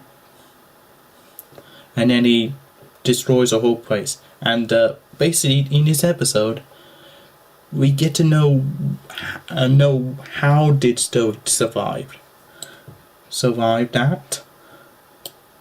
Now we got part 2. Hiccup wanted to learn how the Singe tails actually work, and he finally did it with the help of Stomphouse Dad, and basically at the end of the episode they finally got the edge back, and you don't know what's going to happen at the end of the episode. I will let you guys watch it, okay? Okay though? Yeah, it's just going to be disturbing at the end of the episode, no? So get ready, folks. Right.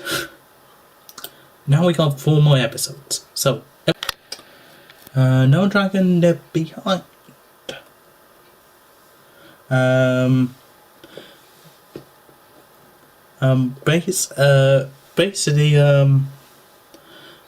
Basically now the writers did get the edge back, and they figure out how to remove God from that island. So they did move God on this island though, but unfortunately Fisher's made a mistake that basically there has already been dragons there, which is called silver wings. Yeah, basically snake with wings. And if Indiana Jones did appear in this episode, he will be terrifying. Yeah, but anyways, half a time, they thought that Stormfire was poisoned, but then suddenly he was grieving for God. She was grieving for Goth. No, but where is Goth? No, basically he did finally ambush like himself. No, in Silverwing's nest. Hiccup did finally get him out, and then basically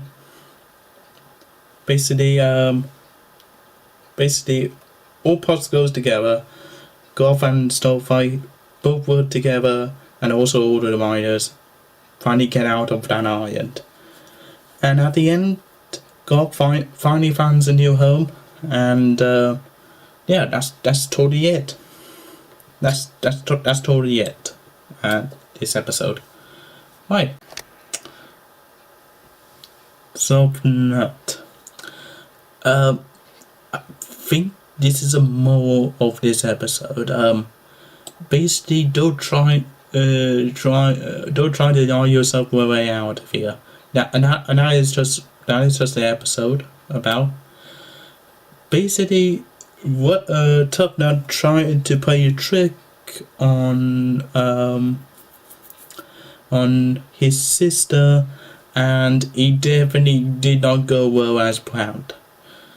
So yeah, and apparently Whatnot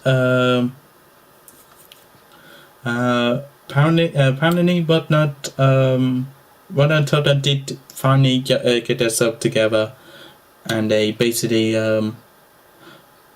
basically they misunderstood at the beginning because Tough Nut thought Whatnot is going with Brock and get married and stuff, but no, that's never happening. Thank goodness for that. Now, something for overs and chicken. Okay, right. So basically there is two parts in this episode. Basically the first part, Dagger and Heather and with the help of Hiccup and Fish X go and search for Dagger's and Heather's dad. And the other part is basically the other riders go and search for chicken, and apparently Dagger, Hiccup and Fish Eggs did found Dagger's dad, but unfortunately he was dead. He was dead in the whole entire time. No, and also Tough Nut has found chicken, and also chicken is now have like a family now. Wow, so that's what chicken's secret is. Surprisingly, he's only chicken on the island when in the first season, and then suddenly he just have a family now.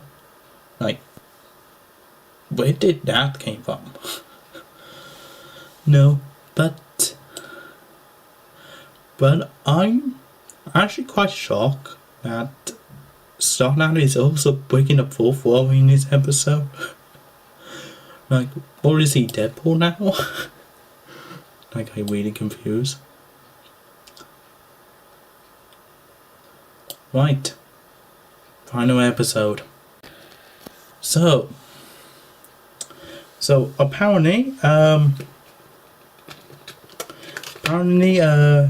Heather actually got tricked by the hunters, and also Hiccup and Fishes finally figure out that Heather has secretly got a dragon eye on her belt at the end of the last episode, and apparently and also Starlight was there in the marketplace getting seeds for chicken, and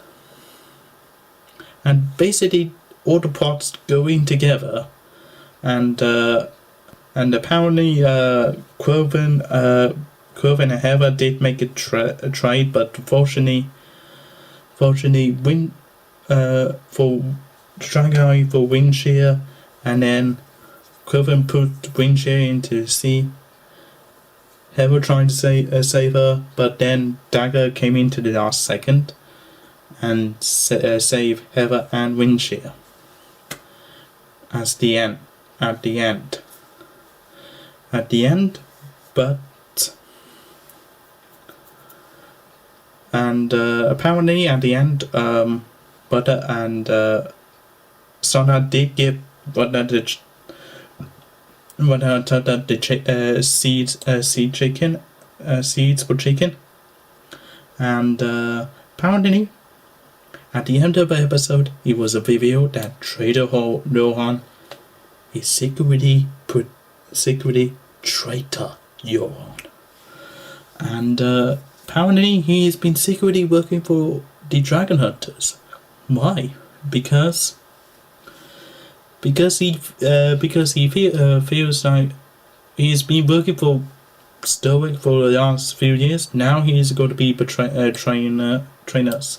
Now, when this series released, I do remember like How to Train Dragon fans like so so went so crazy over that. And apparently I always thought that Trader Hordon is so suspicious now throughout Defenders and Heroes, and also for Race to Edge, and I actually got that theory correct. Yeah, I did predicted it, and yeah, looks like my theory is correct. Correct though. But anyways, what do I... This season does have like great jokes, and especially from episode 12 when Starlight keeps breaking the fourth wall, and also for expendable moments as well from episode 2, from Hiccups and Asteroid's relationship. And happy to see Golf again.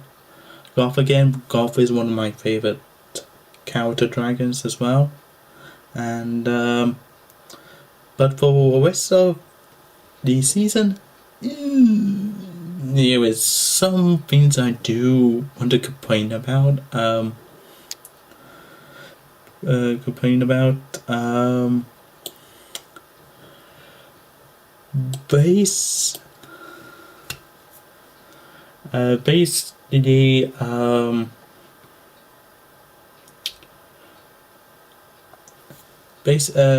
Basically about Quirvin's character.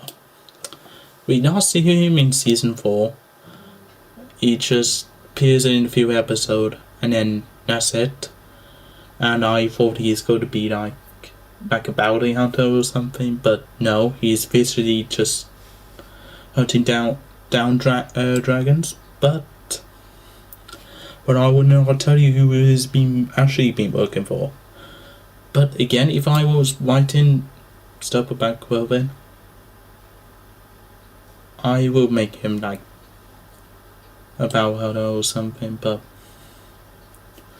again, here we are. But anyways, I wish we get more of the main maintenance though. It only appears in one episode, and then we get more in season 6. But I wish they would introduce like remains in season 4, and then and then we get more information about them as well, like what is their backstory or anything. But anyways, I think the main maintenance are like okay characters though. They're cool, and also they do have a purpose as well. So yeah. But anyways, I would say season 5 is a interesting. So I would give it like 5 out of 10. So sort of in the middle. So I would say the best season of Dragon's Race to Edge is season 2 is my favourite, and also season 6 is my favourite as well. Season 1 and 3 and 5 are like in the middle sort of season. Season 1 is a great start though, but there is some things are like somewhat in the middle. So yeah, but again, that is just my opinion. You can have your opinions down in the conversation. But anyways, what are you guys' thoughts about season 5 of Race to the Edge? Is it good or is it bad or somewhat in the middle?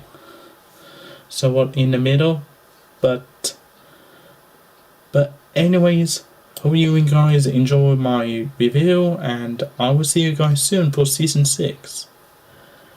But before we get to season 6, I would quite like to say I need to do like Dragon's Dawn of Dragon Racing short, and also other 2 shorts as well as for break between each season review.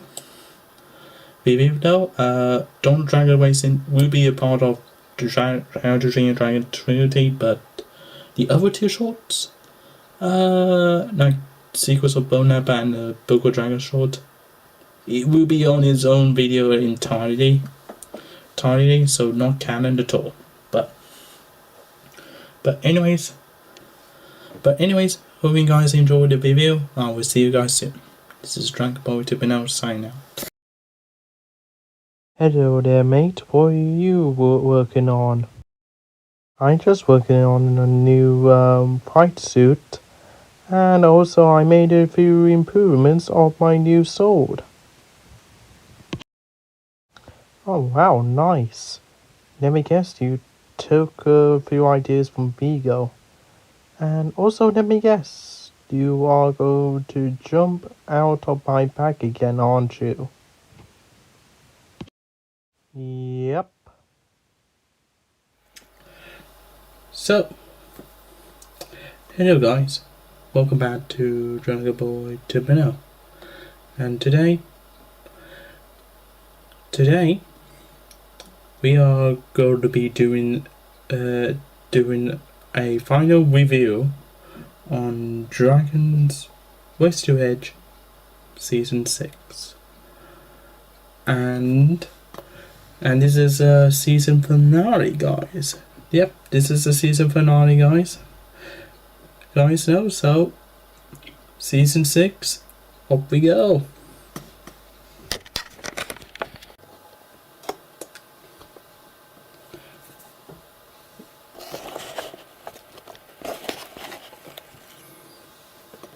What?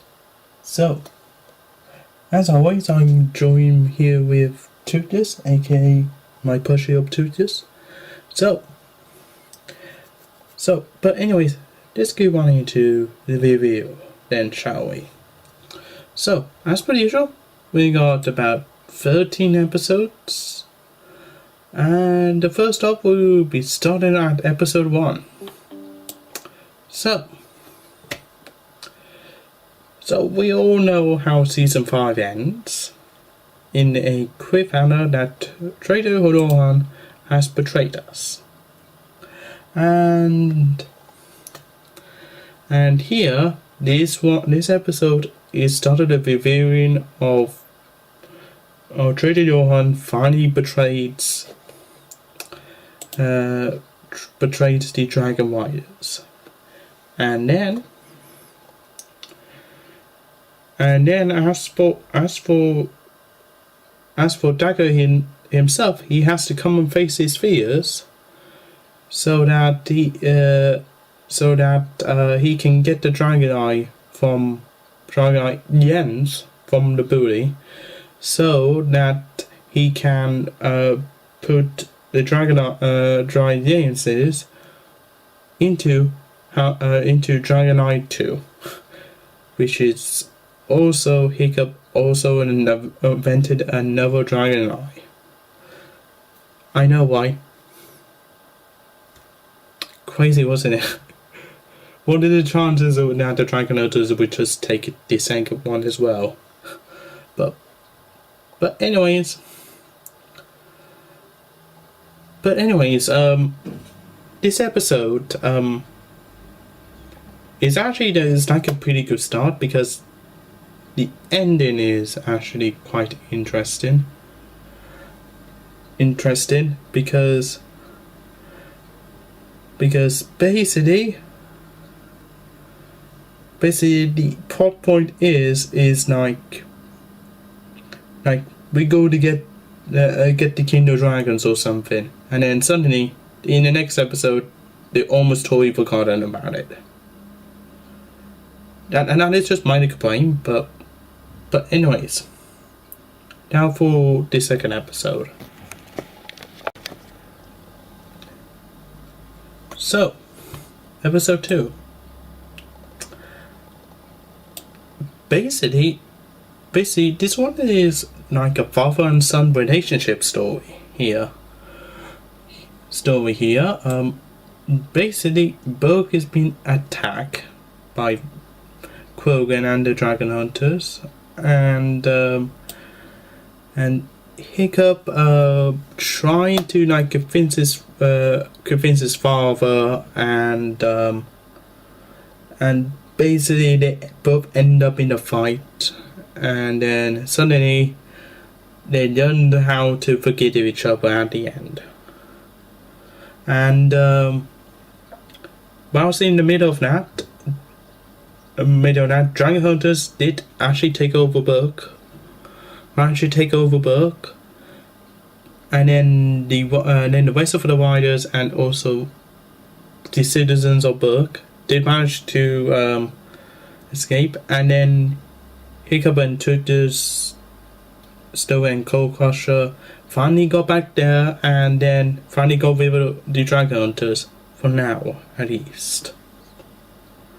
And that is it for second episode, but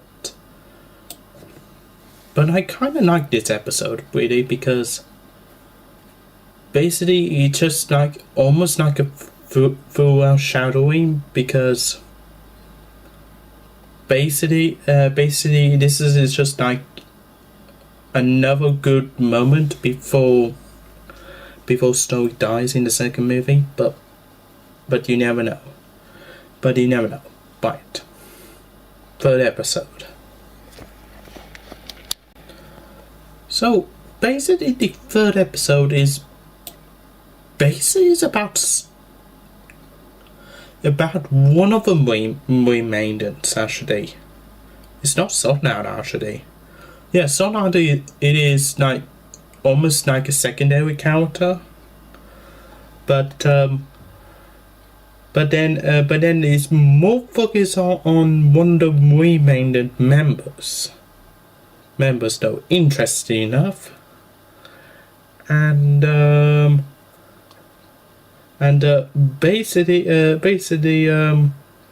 one of the remainers tried to do this all by herself, but Atayo tells her just to try to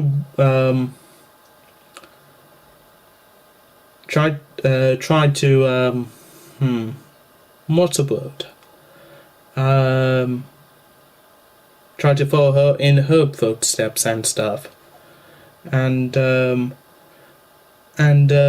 obviously at the end,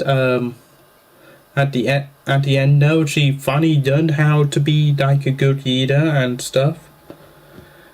Though Starlight wasn't like there, but I think he's some sort of like some sort of role model, which is sort of out of his character, no, because Starlight usually never listens to orders sometimes, but for him instant, pairing these two up, it is kind of actually interesting, no. So I would say this is actually kind of a good episode. So yeah, episode 4. So this episode, it just basically we got introduced to a new dragon called Dominion, or Dominion, how you would pronounce it, but anyways, this one is about a fish egg story though, and we actually find out that his family line, his surname, so then he was related to the Dragon Hunter also called Mingerman, and yeah,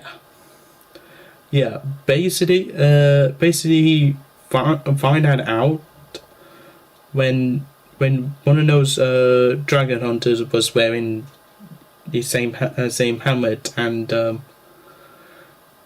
also there was a statue of him or something like that. Probably just followers of him, maybe, but again, not too sure. But they hunted Andrew Man. So yeah. And as for this episode alone, I would say it's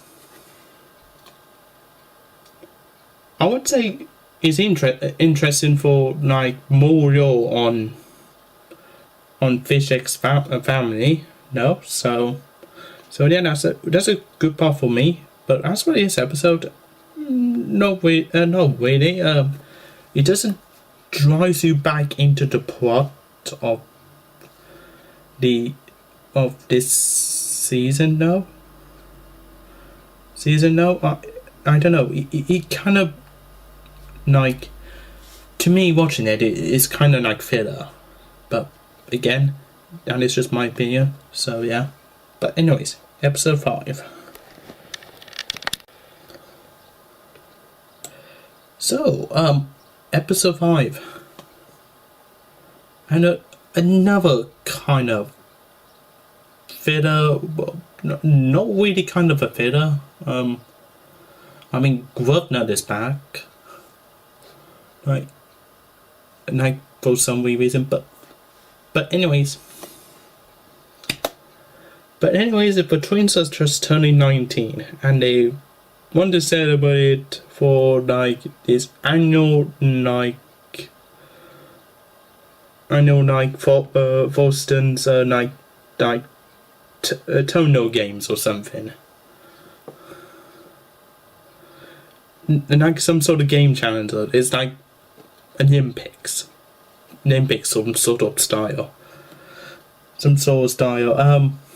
Yeah.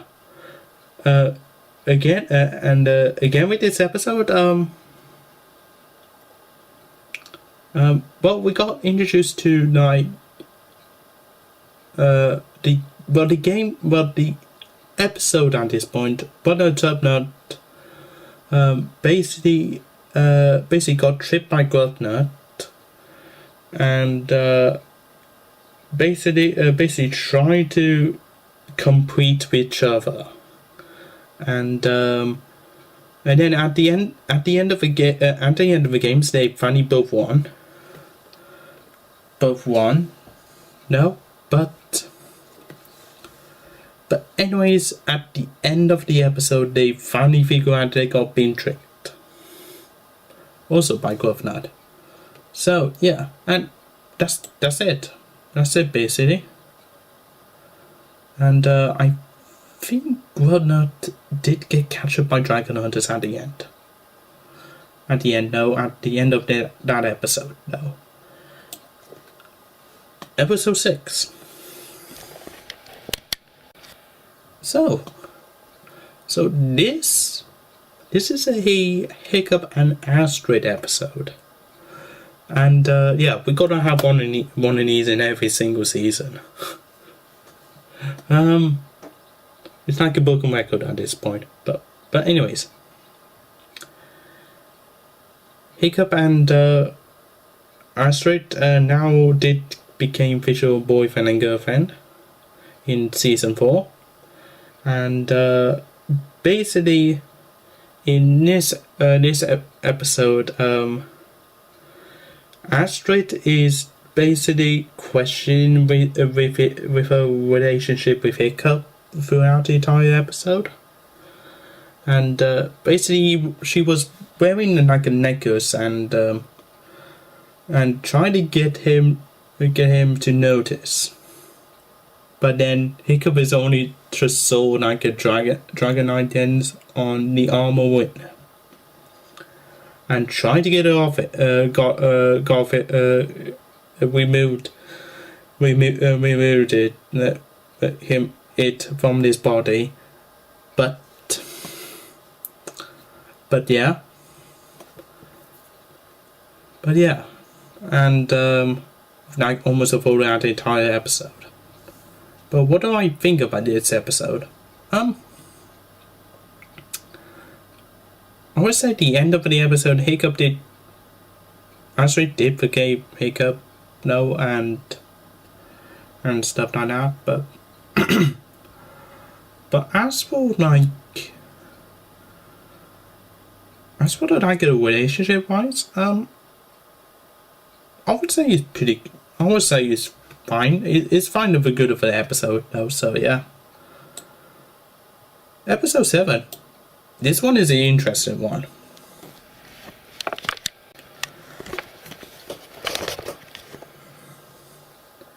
Episode 7. So, basically, the writers were invited by the Rain Maidens, and basically what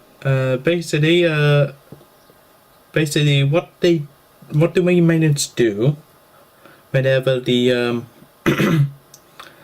baby Razorwhips are born, basically every time like a Razorwhip finally grows older and then regain their eyesight, they can just let them go. But then when the new Razorwhips are born now,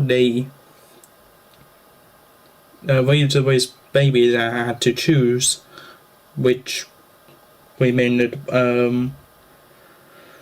women they can go to, and then one of them is basically Tough Nut. Basically.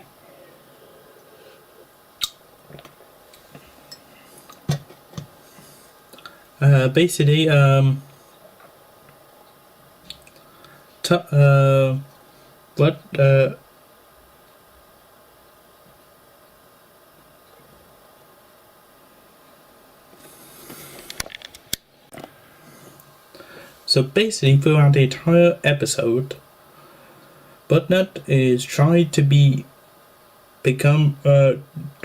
learn to be a Rain-Maiden, but as for her brother,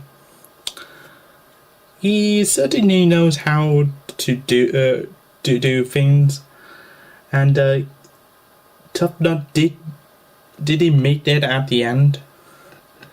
At the end though, and then at the end of the episode where all the dragon hunters just turned up, and basically Buttnut and with the help of her baby Razorwhip named Wingnut. Wingnut is crazy his name, but anyways, she finally learned how to be a Rain-Maiden at the end, and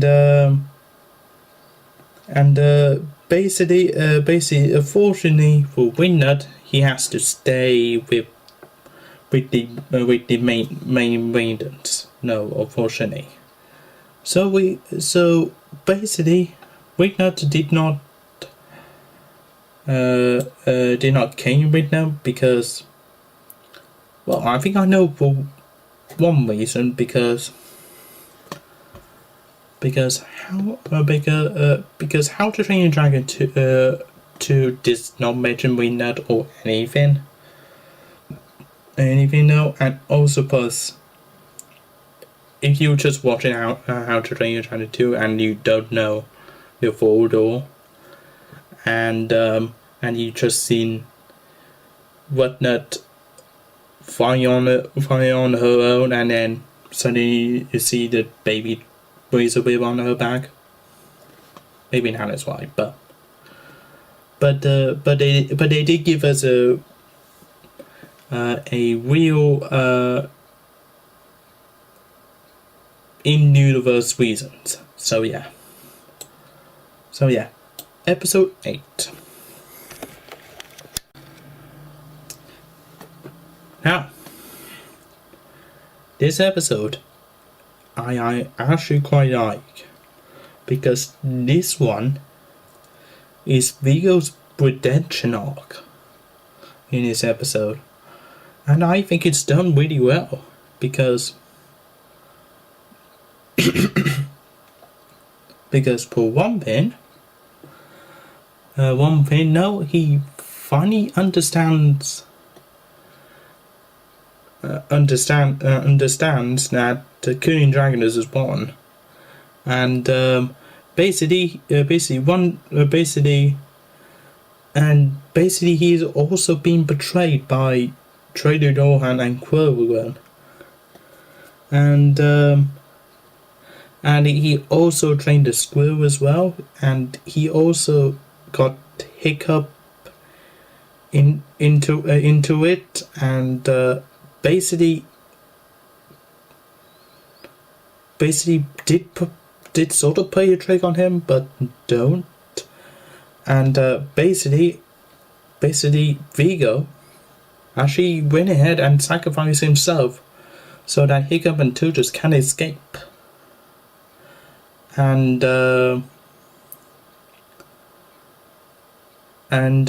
basically that's how Vigo and Hiccup's relationship finally ended. And as for Vigo, yeah, last time I checked, he's definitely dead. I don't think he'd come back tonight, but anyways, as for Vigo as a character, I think I will explain more at the video is ended. So, but anyways, let's move on to the next episode. Episode 9. So, basically, the writers actually learned that Gob's last time I checked, it was like his adopted father or something like that. What the wiki said, but anyways. But the writers have finally learned that they're keeping Gob's adopted father on this island, and basically the Sintails writers are basically using the Death Zone Amber out of the Death Zone for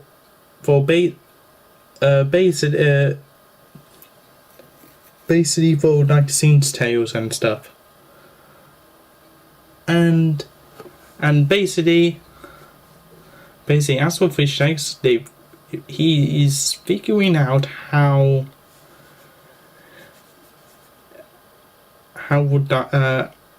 scenes tales actually are, and basically all of this came in together and to won the big final big battle at the end.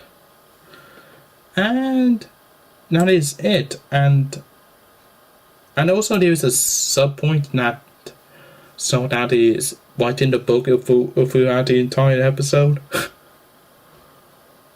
And yeah, that is actually quite funny though. Funny though. Yeah. In the Night for Snowdown. Chapter 102. Dragon Boy 2.0 is making a review on yeah. You don't know, But anyways. Episode 10. Episode 10.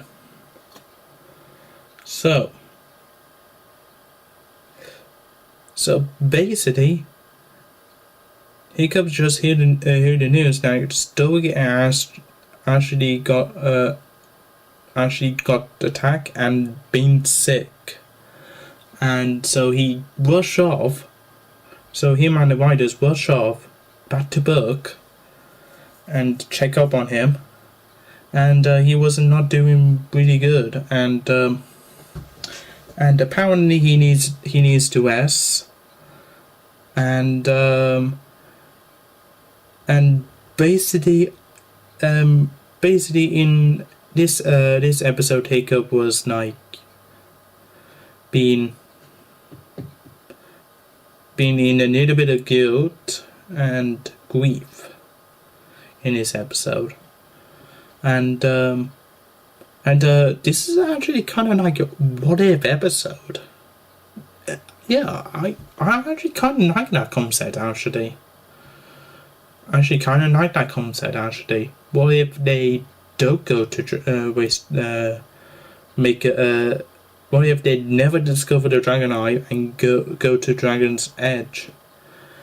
And what if Hiccup never shot down Tutus? Well, this episode finally done that for you before What If. So yeah, and yeah, I also kind of like episode 10 as well. This is considered one of my favorites. So yeah, episode 11. This is a final turn point.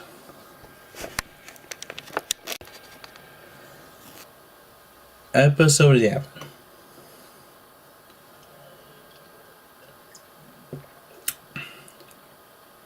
Heather and Winchell finally got back to book, and basically they told the riders that Vanheim Island is gonna attack, and basically I think it was throughout. And the episode basically the writers did finally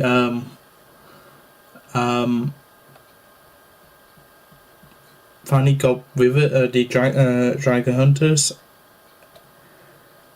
and they are also seeking shelter.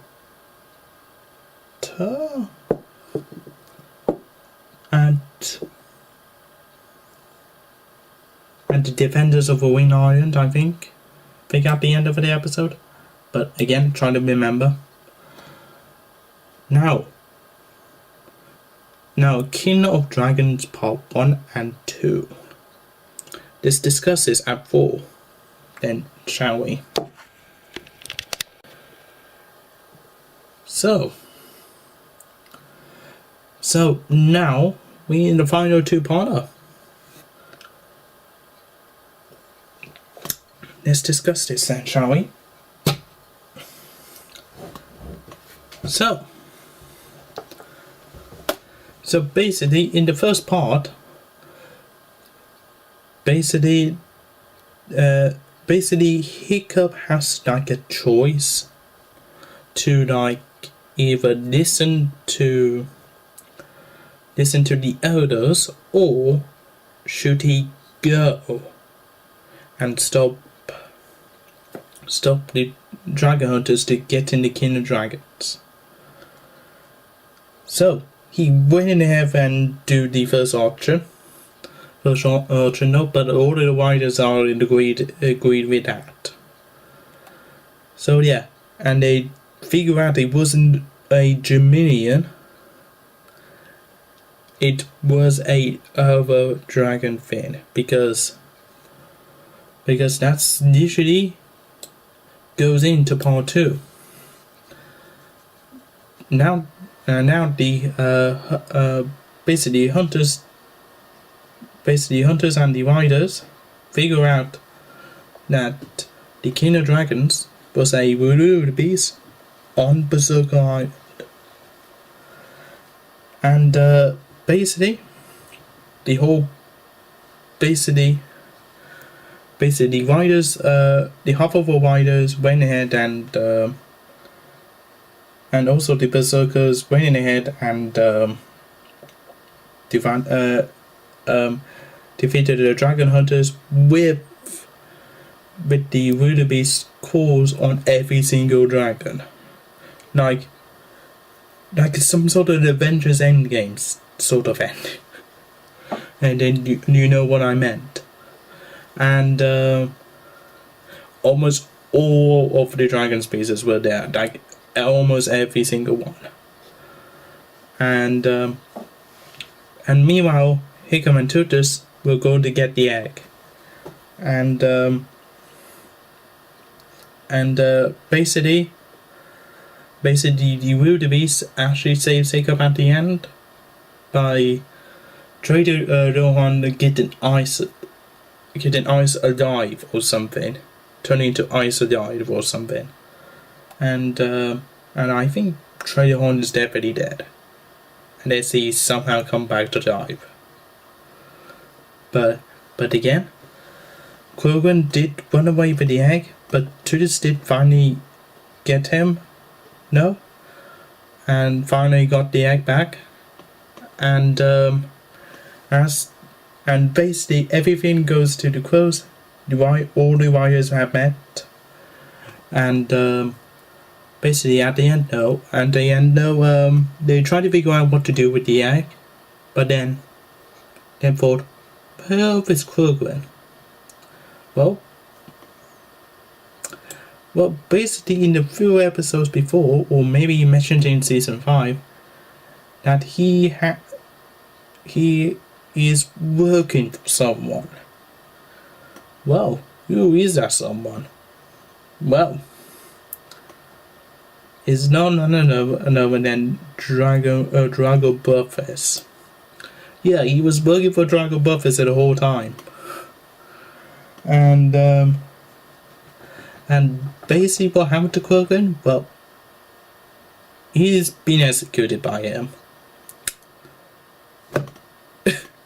Okay, well, unfortunately we do not get to see it happen, but it was a signal by him. No, but he will give you a clue that the second movie is going to have another wildebeest. But again, that'll be my question for How to Train Your Dragon 2, the animated version review coming out soon. But at the end though, so the warriors has to go back home, no, and at the end. And as for the wildebeest egg itself, the wingman is no Bolka. Yeah, Hicker's mother. Hicker's mother is been there only for like quick 2 seconds or 3 seconds. And as for Stoic himself, he got better, but also he does give you a clue that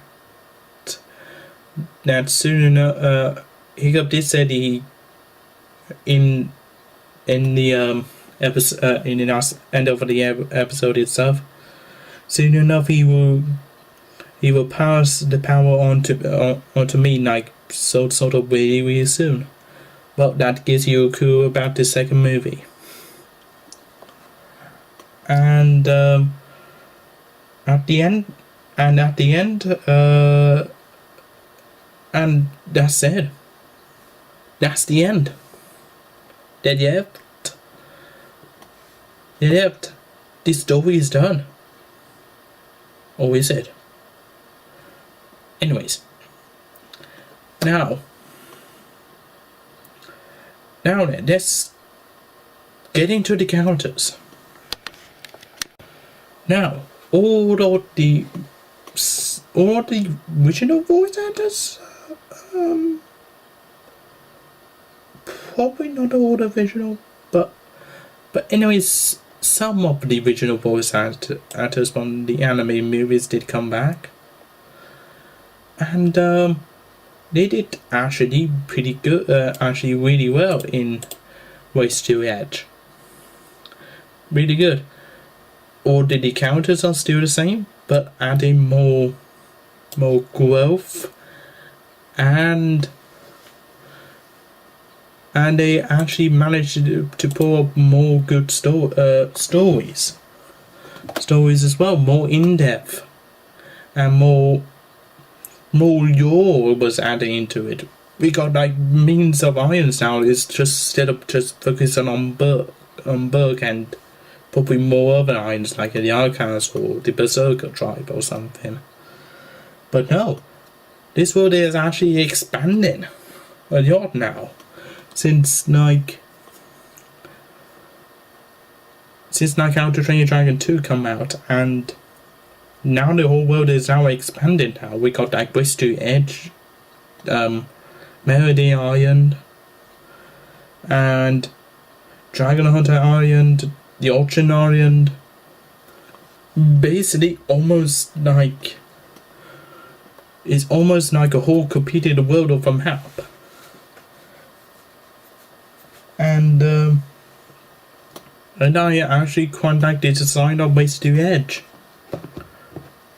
The edge itself is really, really good. We got like, also we got more depth on Hiccup as a character, and basically we see him grow up as like a more competent leader, and basically he also has finally got more allies at his side as well.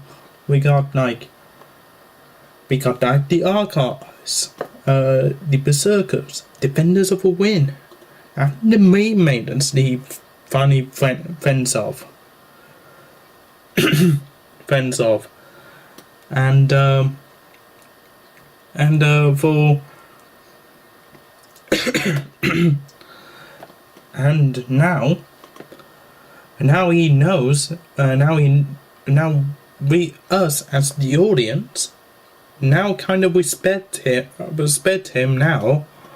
Whilst we were watching, the second movie, now we able to accept him as our chief. As accept him when he becomes chief in the second movie, and I think, and now Race to Edge also answers so many questions from the second movie. How did Hiccup and Astrid finally become boyfriend and girlfriend? Well, Race to Edge has got that answer in season 4. And then how did Fish Eggs and Stardust started trying to get Tubner to be boyfriend and girlfriend? Well, Race to Edge got that answer too. And so as for all said and done, Dragon's Race to Edge as a whole is a perfect show. It's got good storytelling. The animation can somewhat improve, is somewhat improved, but not as best as the movies. But it is also the best thing ever. Best things ever as the story, the animation, and the writing is actually pretty good for all things considered. But I got one thing else to say. This session for How to Train Your Dragon is basically How to Train Your Dragon 1 through to How to Train Your Dragon 2 is basically what I called a Drago Dragon Hunter saga or era. And basically, I gotta say this. Hiccup has won the battle, but not the war. The war finally ended in How to Train Your Dragon 2. That will be discussed next year. Though. But anyways, hope you guys enjoyed the video. I will see you guys soon. This is Drunk Boy 2.0 signing out.